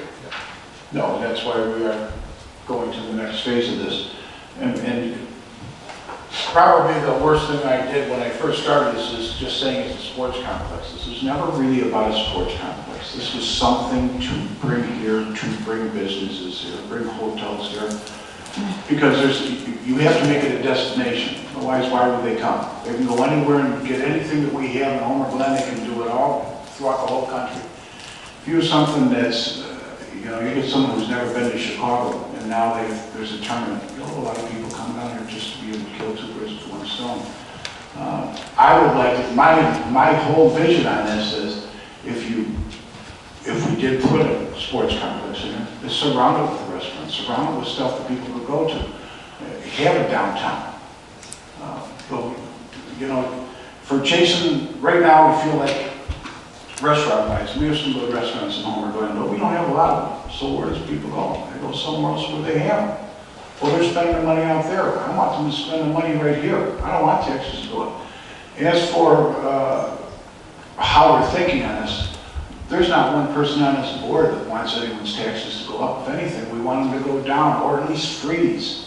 And John, we have talked to the schools before, but now they've had a kind of complete change of all superintendents, so we got to start from scratch. But like Trustee Rogers had said, there's not enough for me to be able to go out there, or anyone on this board, and tell you all the questions you have. And can we guarantee it will work? Hell no. Nobody could ever guarantee the thing will work. But if we get something in paper that's showing us what it is and how others are doing it, and we're not going to go Hollywood like they did in Texas. We don't need a big pond. I want people. I want people to come in here and spend their money. So, are there any other questions from the audience? Yes. I'm Yeah. questions. Could you please stand up and come up with Yes, I would like to know how we don't have our own police force. We don't want a police force. Then how are you going to control all the things that are going to go on in this complex? If we have to put on more, we would put on more, and then the complex would be the thing that has to pay for it. This is why we need the information from him, so we can give you all the answers, because a lot of them you're just guessing. But as for us to put on a police station, no. With us doing it under contract, we save around $10 million. I don't want to put on that, because then guess what? You pay more taxes. And I think our police force here is absolutely wonderful. Oh, yes, I'm not saying that, but we don't have our own police force. This man here can't get stop signs in his He's got the neighborhood. stop signs. But what I'm saying is, there's so many things that it's still going to cost us all money. You can say that it's not going to raise our taxes, it's not going to cost us money, but it is. Because of all the hidden things. Well, There's we're gonna all find kinds out of all the hidden hidden things. We'll find them all out. That's why he's here. That's why he's listening to the questions too, and he'll come up with the answers. Okay. And some of them we won't know for a while. So, you know, and I don't want to guess anymore, and I don't want to give you any misinformation. Okay. I'm looking at what's out there right now, and I know it's working. And as for this village here, we've gone out trying to get almost everything that everyone has asked us for. There's no one coming right now. So, and as for us being frugal with the money, I think at the end of this year, John, you can correct me, we'll be debt-free. As of next Tuesday, we'll be debt-free. We own everything. We own the building. There's no one else around us that does what we do with what we have. But all we have to pay for all this is sales tax. There is no property tax. I understand that, but still, you have to understand that, like this lady here said, and I'm saying we surround this. We're going to be the ones that are impacted mostly by it, by traffic, lights, things that we didn't want when we moved here. We wanted a nice, quiet community with a night sky and all of that other good stuff. And now we're going to have bright lights, traffic, hotels. Well, a hotel would be real nice. For somebody else. Well, all right. That's fine, but I mean, really stop and think about it. If you have relatives coming in, if God forbid there's a death in the family, or you've got a wedding and you've got people over, they're going out to, well, now they can go out to, Chimney Park has it, Orland Park has it, McKinney has it now, New Lenox is putting up more. They all make money off of that. I So, understand. well, here's the other thing. If you're looking for nothing to ever change, then you have to buy a hell of a lot of property. Because you can't stop someone from being able to sell Yes, something. that all things in life change. It does. It's a constant. So why don't we see if we can get something that is generating some money so we don't have to worry about anything? I know, but it's at the expense of the people that are going to surround this. Well- And all I'm asking you is, please, remember that. I mean, we're going to be the people that are going to hear the noise. We're going to be the people that are going to see the lights. Well, we don't know about the lighting. It should Takes still away conform to our it standards. takes away our way of life. So, I mean, 25 years of living with a nice farm field across the street has been wonderful. And I understand that we do need, money.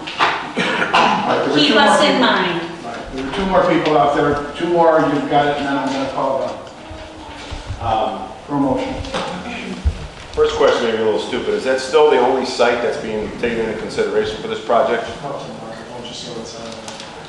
And to your answer, that's the only one we've looked at. It's the only one you looked at? Everyone told us that you want something they can get off the highway and get right to, so they can get right back on the highway and get back to where Sir, they can we go. have your name, please? Sure. First name is Andrew, last name is Rodriguero.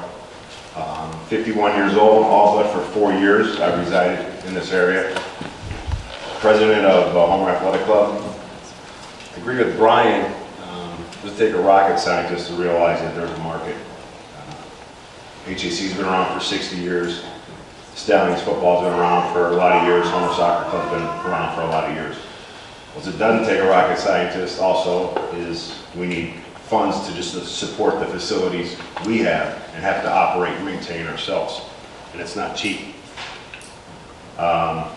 So with that being said, in this second report, this phase 2 report, obviously you talk about it's going to need support from hotels, restaurants, other sources of income. Is your report going to, obviously I'm assuming your report will detail what that need exactly is going to be. Will your report also touch on the demand for a hotel to come to Homer, for a restaurant to come to Homer, since all these other areas surrounding us, Lamont, Orland Park, Lock, you go in any direction and you've got hotels, you've got restaurants. So the two main questions were the location, is you're still... We'll find out for sure. Once we find out we're building it, then we'll sit down with them and we'll lock up some property. Okay, and then the other one is, will the phase 2 report touch on, there's going to be a need for that other source of income, of revenue. Is it going to touch on... The phase 2 report's not going to talk about the mixed use pieces. Ultimately, any developer is going to be looking at that report to understand the amount of traffic, the resources, the visitation to the facility, that sort of stuff, before they start to say, well, these are the elements that will make sense. Here we can guess, certainly hotels, restaurants, all the usual suspects, but ultimately that is going to be in a future phase. So once we understand how it operationally cash flows from a sports perspective, this is the sports asset. We want to make a decision moving forward about how it's going to work, public and private. That next phase will be where we talk to the additional partners. So essentially what you're going to end up with is a baseline performer that has the 2 private sector investors integrated into that performer. Which can't support the facility on their own. Right. We're saying we still think there's going to be a gap. Once we have that, then we're going to go and target hospitals, wellness, all of the other pieces to say, how do we fill the gap? So that would be a phase 3 then? That would be phase 3, yeah. Okay. Gentleman in the back, last one. Who else wanted to speak? Nobody? Okay, real quick, Mayor. Okay, all right, Ken, your last one. Just 2 questions. With this private funding for these 2 investors, who's going to have a final say? Who could use what, who could do what? You have private investors who obviously are going to be interested in recouping costs that they put forward, and then you're going to have the village interested in what's best for us as homeowners in this area. These private investors, some of them may not live here, they may, I don't know. But where's going to be the split if this were to happen? Because in your presentation you have some of these larger complexes that were funded by a park district. Obviously we don't have that, but they took that burden on. I assume they issued either bonds or they got approval for taxes. I feel more comfortable if the village owned it all by itself instead of having these. You have one investor who has hockey, you have one investor who has baseball. How's that split gonna? I'm going to try to answer that instead of putting you on the spot there. We don't know the answers to that question, but I can tell you this much, what we do know. We do know that there's a reason why the contract for phase 1 and the contract for phase 2 is between SFA and the Village of Homer Glen. Because at the end of the day, the final decision has to stop right here with the board, with the village board. And that was a conscious decision being made, as I mentioned earlier, because we already are hearing from the consultants that we've hired that there's going to be a gap here. We don't know what that gap's going to be. We don't know what it looks like. We don't know what the methods or the economic development tools in the toolbox would be to fill that gap. But there will be a gap. That's what we're hearing. And so the question that we have to find out, which we don't have the answer to right now, is in this phase 2, what do each of those individual private investor groups bring to the table? What do they bring in terms of resources and cash and relationships? And then what will that gap be that then the board will have to determine how do we fill it, and is there a desire to fill that? that decision rests with the village board. It has to rest with the village board.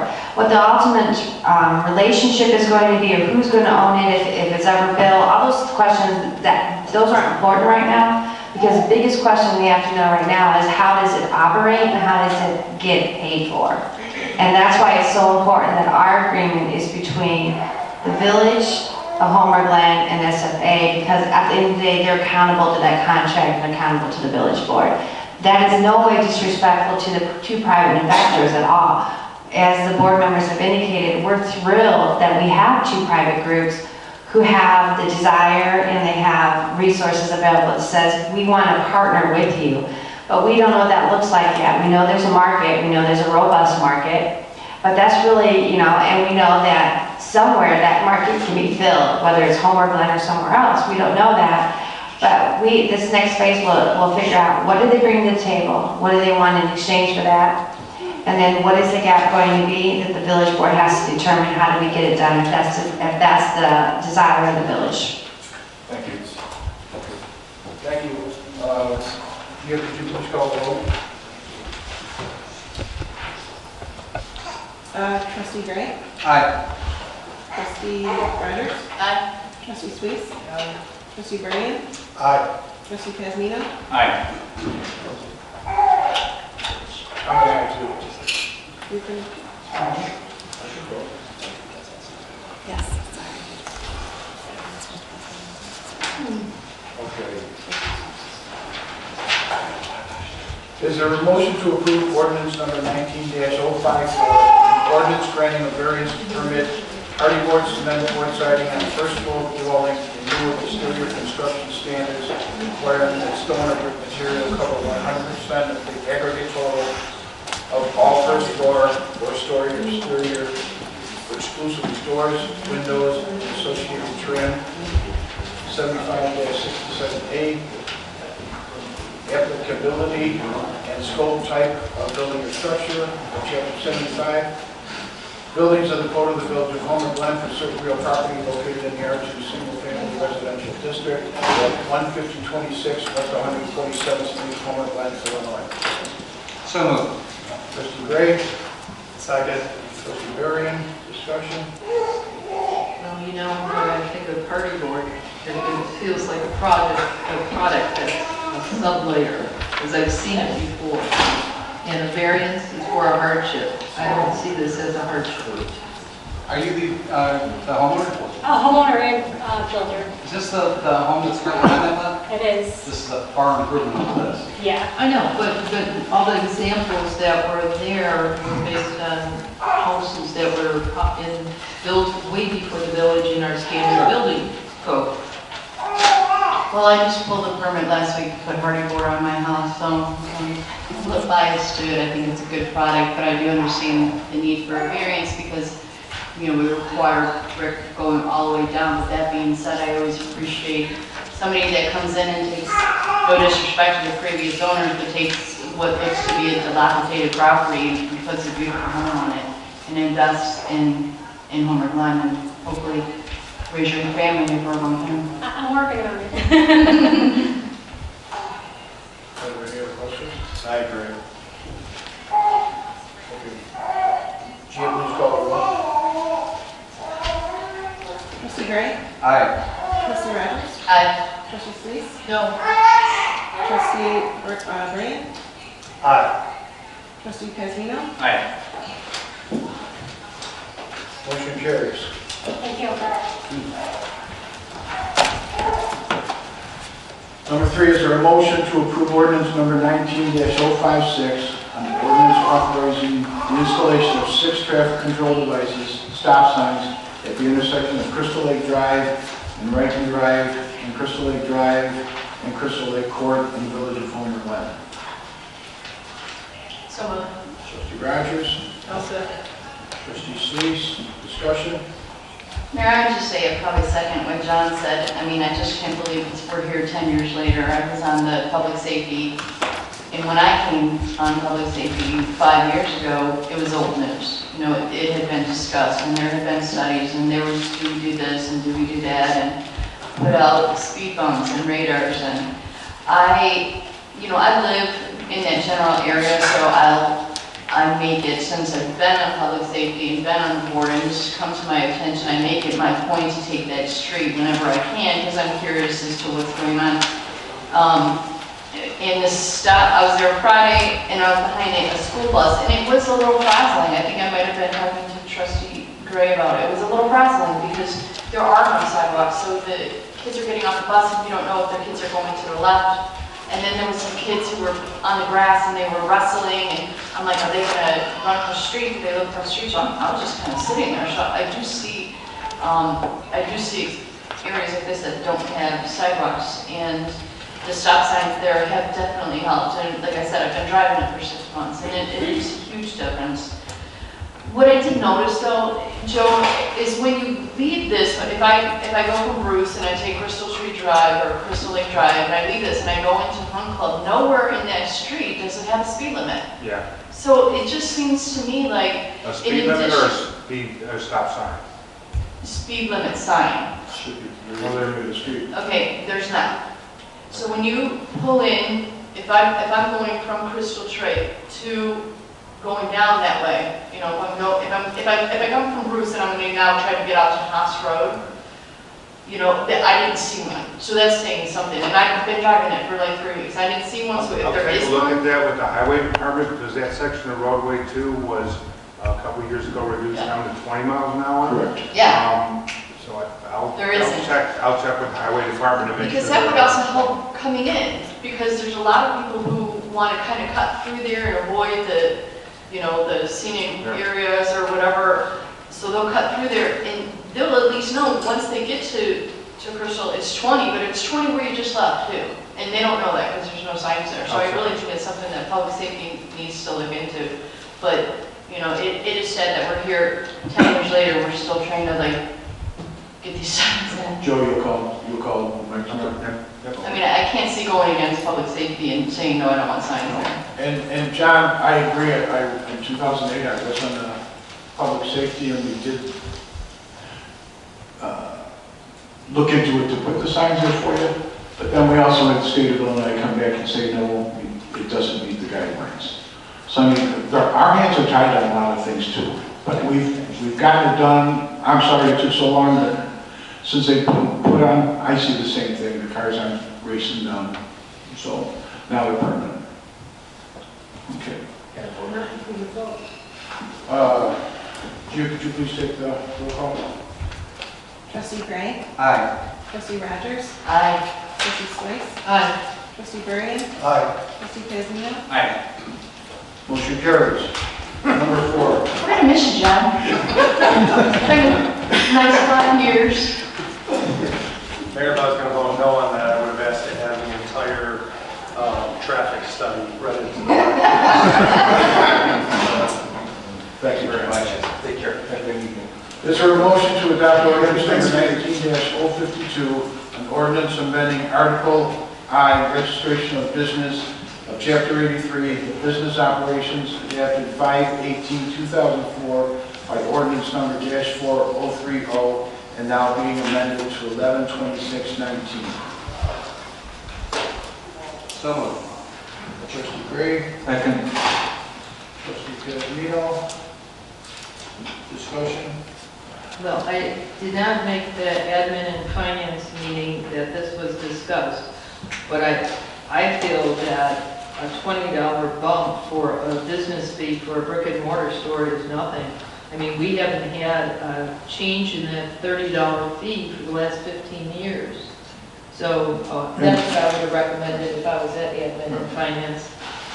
Because $20 is not, I think it'll help the village do admin costs, etc. Because then when we look at it again in a year or so and have to bump it up even more, it's going to look like a huge jump when it's not really, you know. Why do we have to bump it up more? We just bought a program that's supposed to help make the process smoother moving forward. But I mean, the cost should go down. 30 years ago, for 50, you know, that's been. Trustee Swayze, I'd like to jump in before Trustee Beering, because I can see. I'd just like to mention that I'm going to jump in first on this one. Right ahead. All right, because we don't want to raise it at all this year. Every business has been hurt by the road construction for how many years now?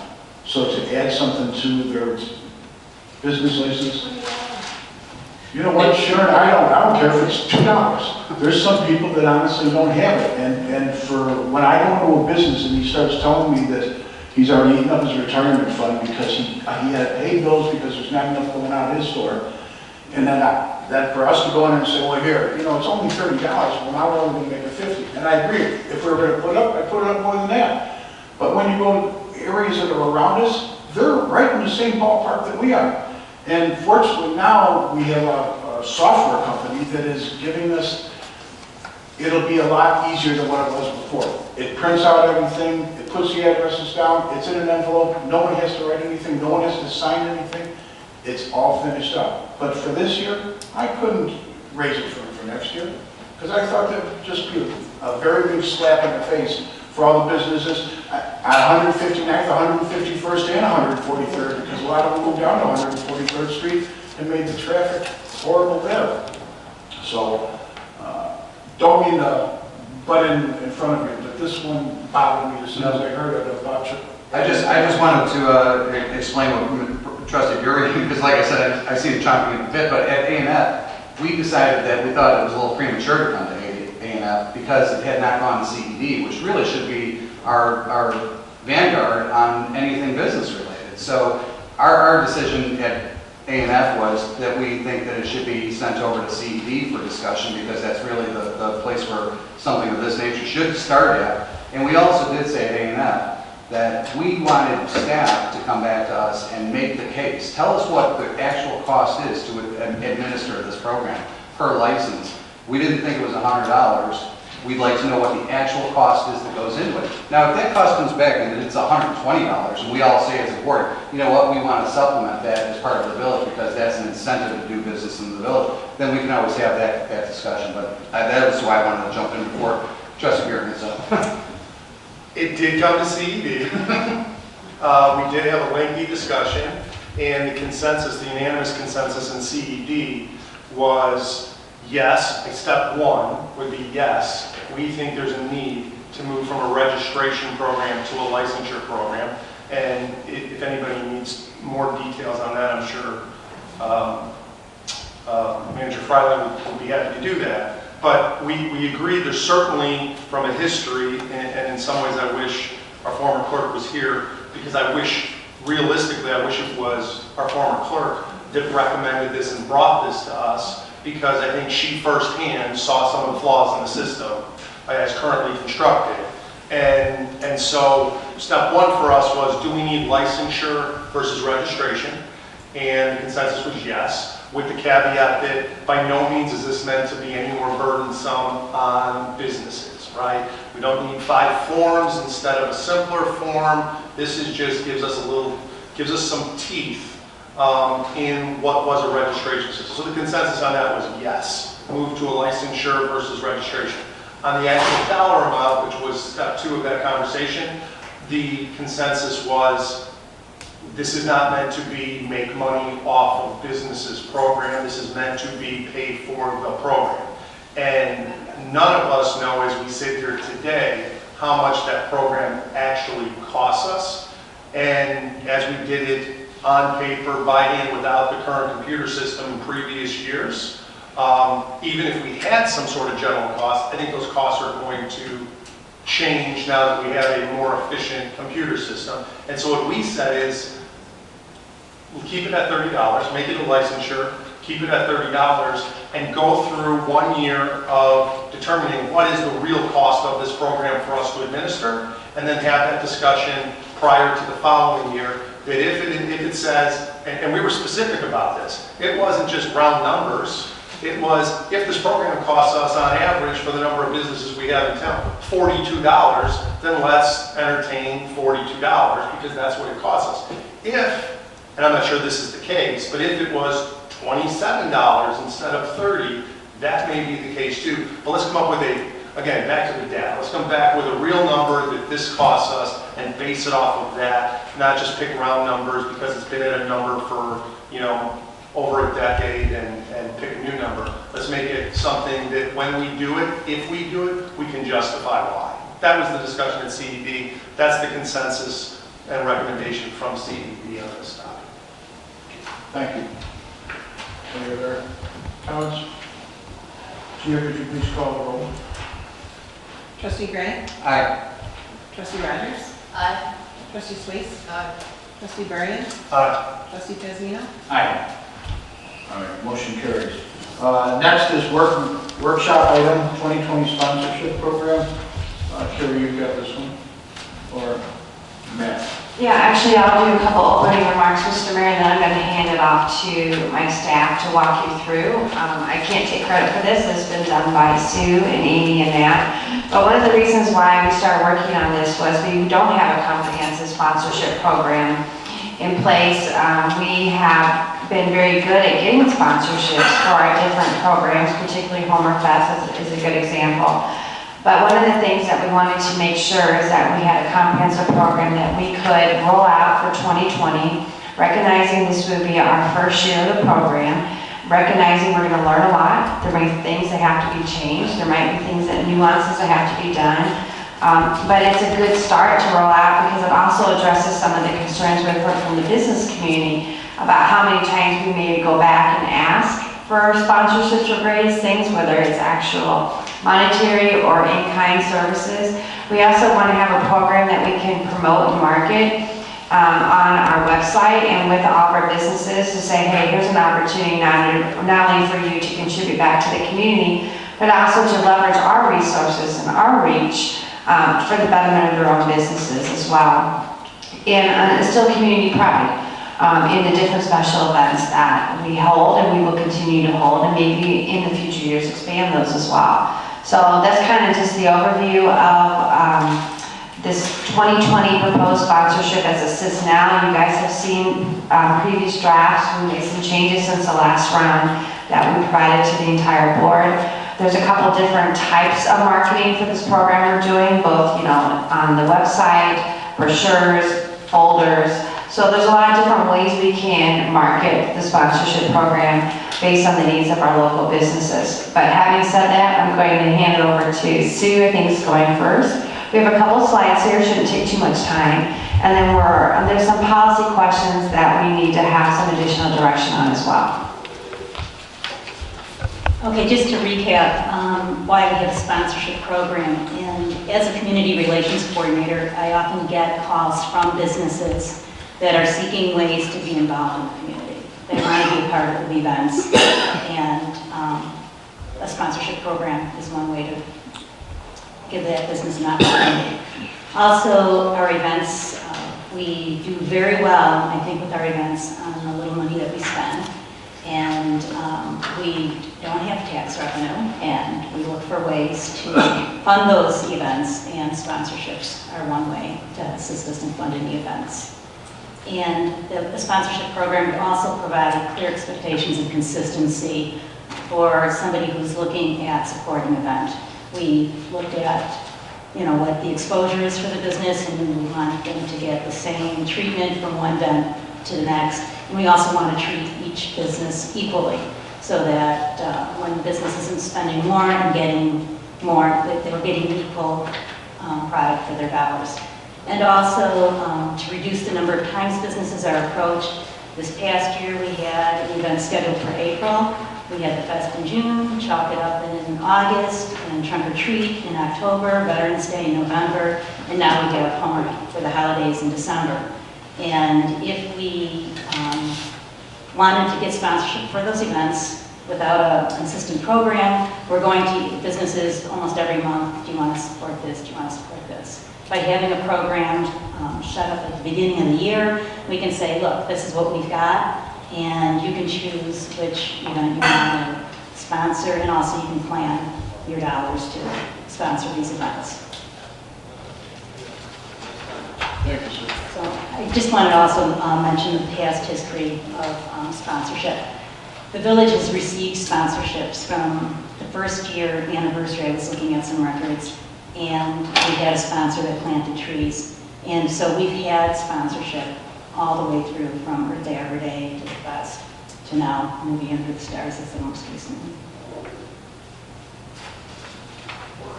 So I'm going to let Amy talk about what's new in this program. Okay, so what's new? So as you may know, in tandem with this discussion about sponsorship is this discussion about our schedule of events. What are we doing in 2020? Just for my peace of mind and the village's peace of mind, it's nice to have a plan. What are we going to do? And, in addition to that, it was what new events do we want to add?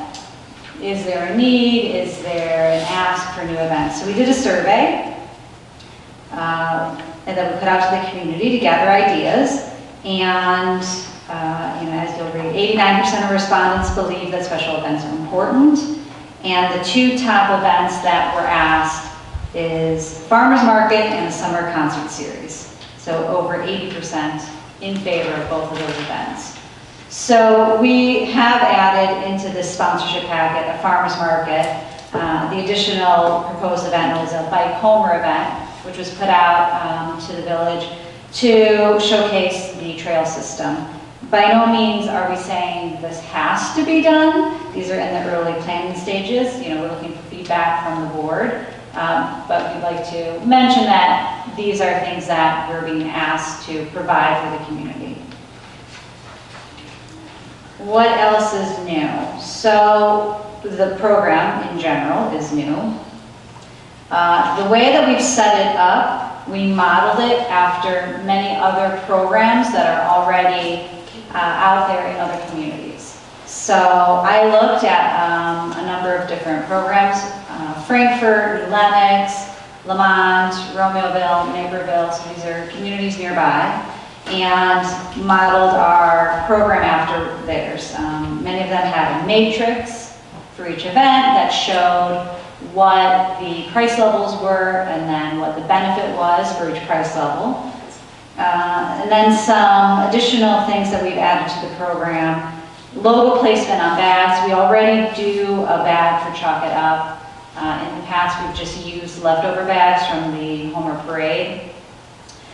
But we need a bag, so we could potentially create new ones, and that's a place for logos. And then Trunk or Treat, we thought that would be a nice addition to that event. Two other new things in this program that we haven't done previously. So a heritage sponsor. This is a sponsor that is gold level for all events, excluding Movie Under the Stars. And it's just a way for a business to sort of have their hand in many events and spread their reach. And then naming rights. So this sponsorship level is basically a presenting sponsor. So, Homer for the Holidays presented by Business X. And it's, definitely a more expensive sponsorship, but we believe that then they get a little bit more for their money because their name is really attached to the event.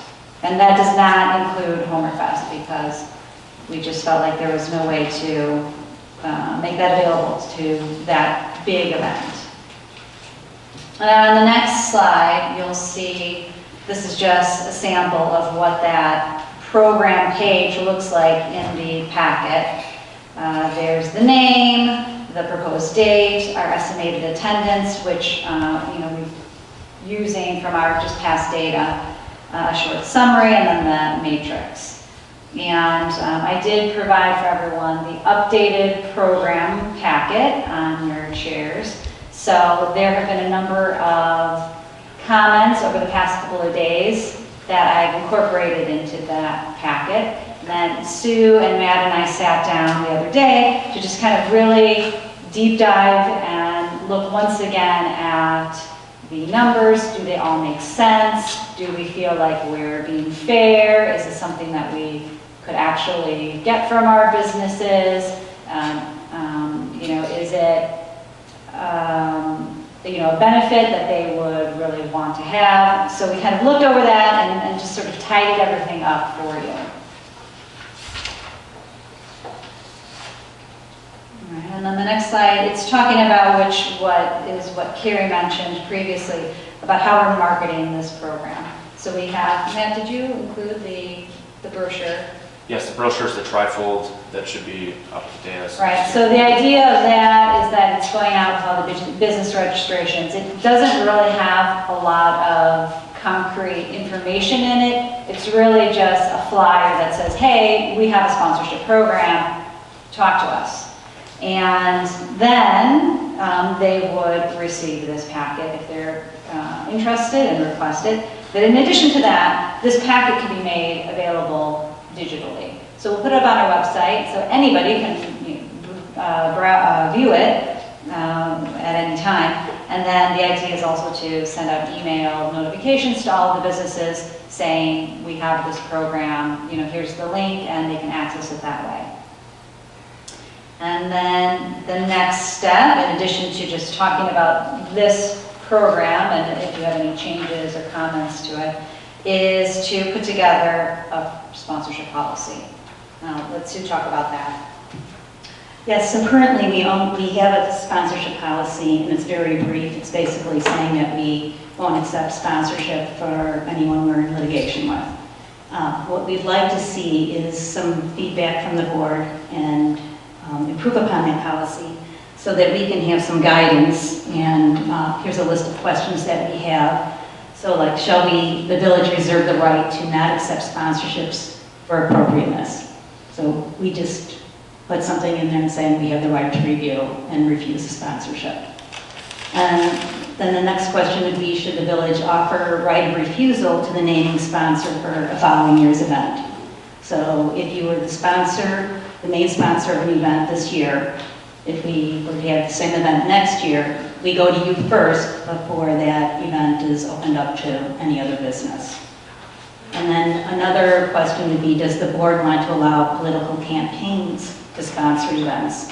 Some communities do, but most do not.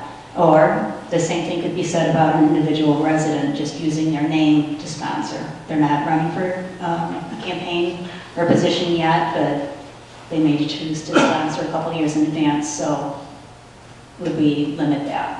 And then if you have any other items that you would like to see in a policy. And then also in a policy, I might include sponsorship application, the categories and the criteria for being a sponsor, and an approval process. So you haven't put any of these into the program yet, right? These questions, your policy discussions? Right. We haven't. Because I'm looking at like I think the sponsor agreement page is basically the only one that says anything. It says reserve the right to cancel or change the dates, but it really doesn't say anything about refusing anybody or. Right. Because I think that's definitely a piece that should be in there, and not only that we reserve the right to not accept, but we reserve the right to reject after acceptance, because there could be a lag time between the time you accept somebody's sponsorship and their business goes socially off the rails, and you would not want to be associated with that. You need to walk it back from that. So I think you need the opportunity to back yourself away from that too before the event takes place. Well, a question I have is that something that goes in this program? Yeah, I'm not sure if that's. Or is it that's just, the SOP. right, it's just our Not the SOP that contains all that information, and then that's a discussion with the sponsor. I have seen in some of the other programs, from the other communities, they would have like a terms and conditions page that was at the back of their page that kind of had all the fine print. This could mention on this sponsor agreement, it could say, per the regulations in the current SOP 09, and we can modify SOP 9 at any given time to put something else in there or take things out. And that gives us the power to say that to the sponsor. Eric, is there anything wrong with just a general right of refusal based on, it's a sponsorship program, there's no, I can't imagine there's any right that someone could say they have to sponsor an event, right? Correct. There wouldn't be you can have a general right of refusal. I think what you're looking at is a lot of times this is going to fall on staff. Yeah. And staff needs to have that guideline in terms of where the right line tests. But you're correct. There is no right to say, I have the right to sponsor your event and have my name put on it. Yeah, correct. And yeah, it will fall on staff. Whether it's as appropriate, all of this is kind of in the eye of the beholder at some point, right? Whether it's a business that doesn't fit the event, because of the type of business use that just isn't a fit. I can think of any number of cases in which you probably wouldn't want certain situations sponsoring certain events based on age. Maybe there's demographics of an event that you may want to target. So I would just say, I would leave that, I think, defer to staff and legal to say some sort of broad right of refusal that we have on that it could be based on any number of things. But I do think we probably include that on that page, not just reference some legal SOP. I don't know what the problem would be with just saying, hey, you know, in print at the bottom, the village, reserves the right. And I don't know, maybe there's an argument why we wouldn't just say that. I don't know what it would be. I hate to get super legal if we don't have to get super legal and reference an SOP that they have to then go to our website. But I do think we definitely want to reserve that right. More than just if we're in litigation with somebody, which is obviously good. And we can work with Eric on what that general language would be, just to protect the village and make sure that as this is going out for people to claim for their sponsorships, they see that we do have the ultimate right to reserve or to reserve the right to deny or to move also. Maybe they want to chalk it up, but it's not appropriate. Maybe then we'll reach out to them and say we can move it to another more appropriate venue. Yeah, I would we do need some latitude on that, but I think I do agree that tightening up the SOP and reflecting that we have this official sponsorship program and bringing that back to the board at the beginning of the year is something we want to do, including the right of first refusal. If we have a good sponsor and they want to continue to sponsor that event, we see no reason why we wouldn't want them to. I mean, out of respect for them stepping up. And Absolutely. why would they just say, we did it? You know, you struck the check the first year and it was a great event, but yeah, we're going to let somebody else do it. I think that needs a cutoff date, though. You definitely need a trigger. Yeah, we would go to them, he would reach out to them and to those, and we would say, hey, do you want to, before we start the 2021 sponsorship year, we would say, do you want to sponsor this event again for next year? And we would give them a short window where they have to say yes or no. And staff, as we discussed this, we kind of discussed naming rights or exclusivity in the future, and we didn't think we were ready to have that kind of timeline for a cutoff to get that right of first refusal at this point, but I think it's our intention going forward for 2021 and moving forward to incorporate those types of deadlines so that we can kind of prepare ourselves and schedule, and so that we can reach out for events in case someone does refuse that. We want to give ourselves enough time to seek out another presenting sponsor. I also think that it should be something that, you know, that's a great idea to give them like a 1 month jump on it in the previous year, but I really think that the board should probably take a look at that first too, just through a page. These are our naming sponsors. We're going to reach out to them so that we have input as to, you know, I had a problem with that last year, or, you know, if there is any input to be had. So. Right, we want to make sure that whoever was that presenting sponsor fulfilled their obligations to the village as well.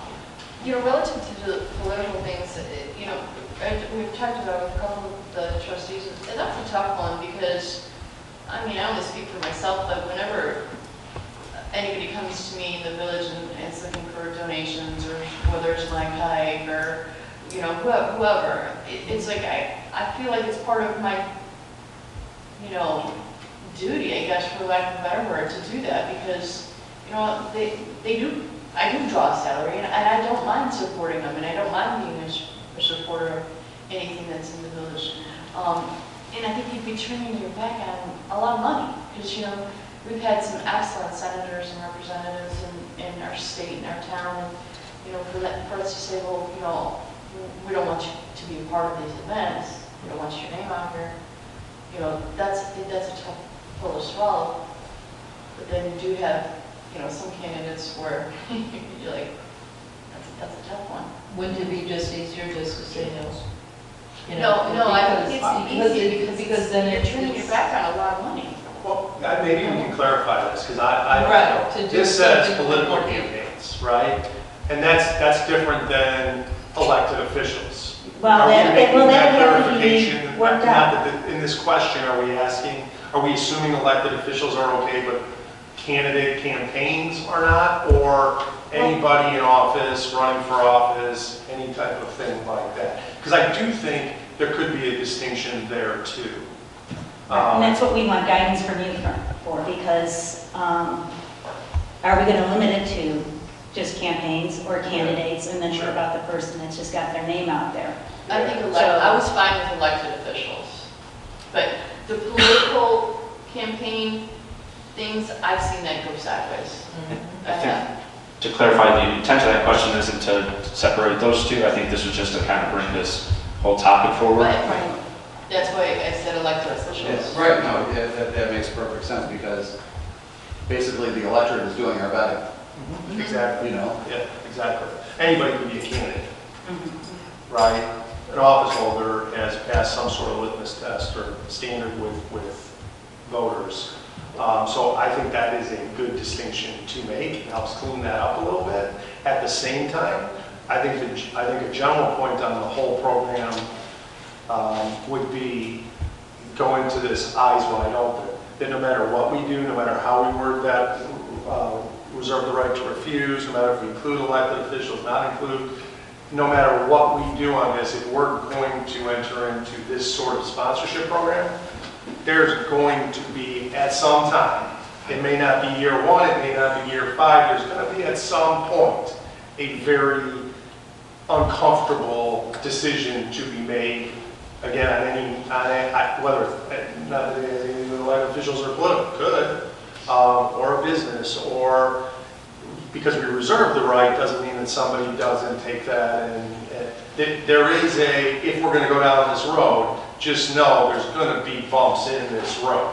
And we're going to have to be okay with that. And if we're not okay with that, then reconsider doing the program in general, because the bumps will, to what level, what degree, you know, I hope not. And maybe it never does, but you have to assume it's going to happen in some way, shape, or form. And to your point, staff is put in a tough spot, or whoever makes the ultimate determination on whatever it is. It could be an elected official, for example. It could be an elected official that is in office, but is currently, you know, had something taken out by the federal investigators, but currently still in office. And just any number of ways that are those realistic? Probably not, but there just is potential. So it's good to be cognizant of it. Yeah, let's just go into it eyes wide open. There's going to be some bumps no matter what at some point. And I think we just have to be okay with that risk and manage that to the extent we can.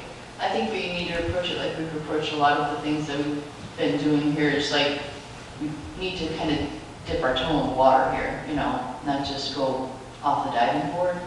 So maybe there's some way that we can kind of scale this down a bit for the first year or two to make sure we're not missing something, you know? I just feel like there's something hiding in the weeds, but I don't know what it is.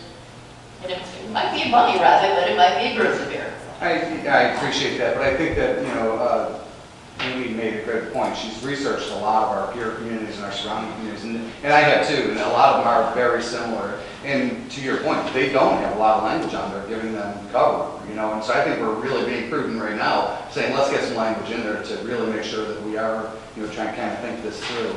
But it does seem like there are a lot of these out there. To the other point you and Sue had made about, you know, that it would be available online and there would be a brochure and they would have to almost request this level of this. I think that might be a missed opportunity.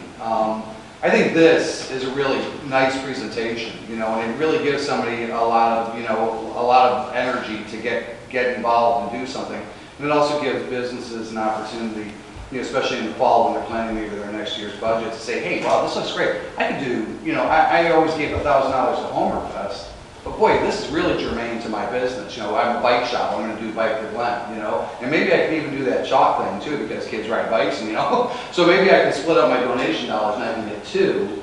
And I'm getting, you know, ultimately this is about involving the business community and the residential community together to you know, harmonize and to really build the community. It's not really about making money, you know. So it's really get those things together to keep them both strong and robust. So I think it's a good opportunity to get this whole package in this dynamic in their hands and say, hey, look at this, you make those decisions. So. And I can tell you right now that I've talked to people, whether it was about sponsoring Homer for the holidays or the fest, and I've been telling them that we will give them information. We're trying to work out a program for next year, and there are a lot of businesses that are interested in seeing what, and they want to see what we have to offer.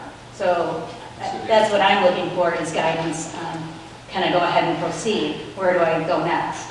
And I would say that I give a lot of credit to the board for thinking through like the what ifs or, the unknowns, like you said, what is it, a bunny or is it a snake in the grass?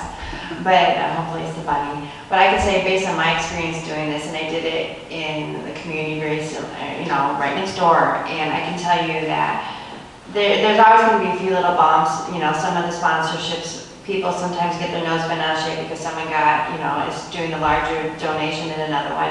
But I can say even those small little things, this type of program, the benefits far outweigh the concerns or the bumps in the road, because it really does get the community, the business community, engaged in a very different way with the local government, municipality, and it really does. You can be amazed at what you can grow off of this type of sponsorship program from like year 1 to year 5. It's completely amazing to see the growth in that and the opportunities that brings them back to our residents that we serve by growing something like this. So I think it's really going to be very well served, and it really is about, like you said, Trustee Gray, partnering the community assets with our business assets, and they both feed off of that, and there's a benefit for both of them. And I do think that over time you'll see maybe someone who starts at a lower level, they always end up going higher the next year, or then the next year, and trying to reach for those additional reaches for the different special events. That's a testament to the program. Yeah. Just a little bit on the nuts and bolts of it. How did we come up with some of the dollars? I know it's draft, but how did we come up with some of the dollars? Naming rights on Home for the Holidays would be $5,000, trunk or treat is $1,000, and movie in the park is $8,000. I know that's multiple events. How did we? Well, it's attendance at those events. How long is the event for? How many times do you think that somebody's going to see that banner? How many views? How much social media promotion is there? And then we compared that with other communities and other sponsorship programs, and that's how we came up with I'd also add that also the cost of the event was considered in those items, especially Movie Under the Stars. The equipment and the rights to the movie are more expensive than the trunk or treat, which is kind of a participation-driven event. So that's why that event specifically is higher, because of the cost that it takes to put on that program. So maybe a little bit to Trustee Rogers' point about making sure before we go with this, we just look at everything. And to Trustee Gray's point, if I'm a business, this isn't necessarily, this is a business decision. It's not I want to be good to the community. This is, what do I get in return? What type of exposure do I get to a certain number of eyes? And so when I look at it and I go, okay, so I get that there may be more cost to movie in the park, right? We know that. But if I got this right now and said, for $8,000, I get 3 events at what we're estimating $600 per movie, or for $5,000, I get $3,000 in one event at Homer for the Holidays. We just need to make sure all of these from every different, because to me, bang for the buck there is Homer for the Holidays, because I'm going to get more eyes in one event for $3,000 less. Just as we go through, and this, I know this is draft, this is, I think, the point of this whole discussion. Let's just make sure that we look at that from all those different angles to say, we don't send this out the first time and someone goes, wait a second, this was this book. And the other point I make is, I do think, because these are business decisions, there is something we have to decide whether this is meant to cover costs for an event or whether this is meant for the businesses getting something of value, right? It's not them just being nice and wanting to be good to the community. They're getting something in exchange. So I would also say something to consider is if we're getting, there's just one event and that dollar amount, whatever that is for whatever level of sponsorship, we're just getting multiple requests for naming rights. Maybe that, the second year we look at, that may be a higher amount. There's a, that's the way the system works. And I feel a little, look, nobody's being forced to sponsor anything. That's a business decision. So I don't want to get caught up on just covering costs. I want to look at this the other way of, for that business, what's the most bang for the buck? And that's how they're going to look at it. And if there's supply and demand, let's, look at doing that on an annual basis as we go forward. I would say in general, just my opinion on this would be, I agree, let's put something in their hands as opposed to maybe just this and go to our website. I think something more full. We've got somewhere in the neighborhood just south of 600 businesses, registered businesses right now. That's not a big number to be able to mail, but I also say, just my opinion, when I look at it in a folder format like this, this looks a bit intimidating. When we look at it in the PDF and we kind of flip through it, if we went to print to mail something, I think it'd be better in a book format to flip through than it would be when I open this up and I've got, 10 different tabs to pull out, maybe one at a time. It's just my general feedback on that. It may be better in book form to put something in the mail. But I think if we're going to do it, try and get it in front of the most eyes possible. And whether it's with the registrations or not, what I don't think we do is try and push this out to get in the registration mailing. It can be a mailing on itself. For the dollars we're talking here, you're talking about a mailing of 550 businesses. Well, it always was going to be a separate mailing. Okay. That, the little brochure. This goes out separately, this goes with the registration? Right, Okay. just to tell people, hey, we have a program. Okay. And then, the original idea was that we were then going to do a separate mailing. And we started with a book format. And then we moved to the folder format, thinking that maybe gave us some more flexibility, because once you bind a book, then you can't take out a page or alter a page. Once you have to retype the entire book. But would we do that once we're advertising the sponsorships for that year?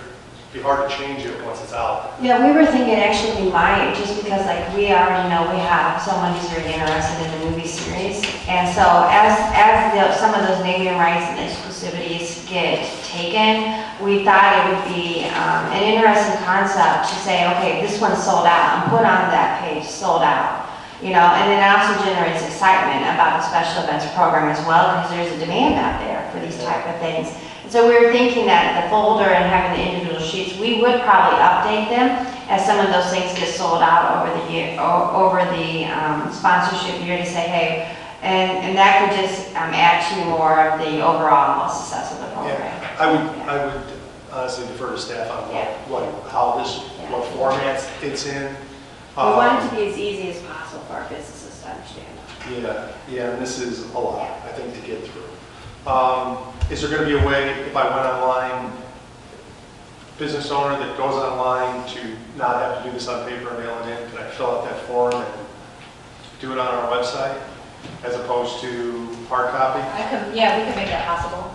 I'm going to be much more likely to go on our website, fill it out, and make my payment. They can't make a payment online right now, so they would have to send in a check. I would say let's explore that, maybe not year one. We were looking at how we get all our payments online. I would say it is 2019. Yeah.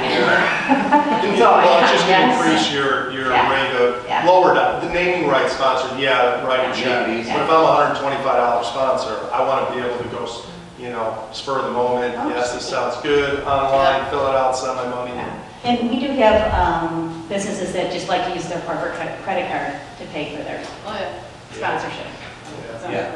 And also like to add that, if we're starting to kick up our game, basically we're starting to go to new levels, better levels, we need to improve our game out front too, where we're putting up these 4x4 signs that they look great, don't get me wrong, but we have to make that anybody driving by is going to go, I'm going to look over here to see what's going on. So we have to make that the destination. And we also have to make sure that, the world doesn't end at 4:30. It's dark outside right now, and you can't see any of that stuff out there. So a creative solution to be able to see at night. No light show. Marquee would. Well, we don't have a village sign up front, where we have the 3 lines where you can put things about our events, or things like that. So those are things that as we begin our budget conversations for 2021, those are some things we'll look at. I think I heard Trustee Gray volunteer to do the sandwich board on weekends out front. Dressed as a cow. Yeah, I think I heard Statue of Liberty. I think I heard that. One other thing on the layout. I would just, again, this is, I think you guys are doing a phenomenal job in general, right? That we're sitting here talking about a program to sponsor special events in this town, to me is so phenomenal because it's getting to that point where you see the attendance, you see the demand, so it's coming on the line, and so this whole discussion is a great one, I think, for this town to be having. If there is demand and eyeballs to actually have businesses benefit from. So I think it's phenomenal. I think the events have been great, and just in general. What I would say before we go to print on this is take maybe one more look at some of the photos on each one, right? When I look at like Homer for the Holidays, these are 3 beautiful young ladies, right? But I don't think it encapsulates what I'd be getting as the business of for $5,000. Maybe on that, we got the renderings of the lights or a picture or something for now, just a little bit more of a vision of, okay, I got scale of event. Just keep it, I would just, say, take a look at those and make sure those are fitting what that business would get as best as we could from an image standpoint. I think that's everything for me. As I said, overall, I'm super excited about the programming, the events. The demand is obviously there and pent up. I think you guys have been doing a great job. I know it's been a lot of added asks of staff, and I know it's not all paid time. So I just thank you to not just our special event people, but staff in general, because we've come a long way in a year talking about, from a budget standpoint, hey, let's find more room in a budget for special event type staff, in addition to what we're already doing, and some dollars to help budget that stuff. We've come a long way in a short period of time, not in the general sense, but in the more recent sense, and I think it's fantastic. So do I have one more question about Chalk It Up. It says the sidewalk surrounding Homer Glen's largest park. Isn't it going to be at the Stonebridge anymore? Well, it's No, grown. the goal is to have, the events, Here. out here. Okay, so this would move over there. Yeah, Okay. I mean, I thought this was still for Stonebridge, I was going to say. Well, it outgrew it, we you had to put like a minimum number on it because there wasn't enough space. So last year, and I believe once it moves out here, more people actually come and see it, it's just gonna get bigger and bigger. So we need this space. We want to utilize this, we've been building this Sure. park. I'm okay with that. I thought it was still preferred to Stonebridge. So. Not anymore. No. I think it's not. They also ran out of parking over there. So. All right, any other comments on it? Well, I piggyback on what Brian had said. I mean, thank you for the entire staff, and thank Louise for helping out with this thing from Matt. It's wonderful what you do for us. So, we thank you. Is there any old business?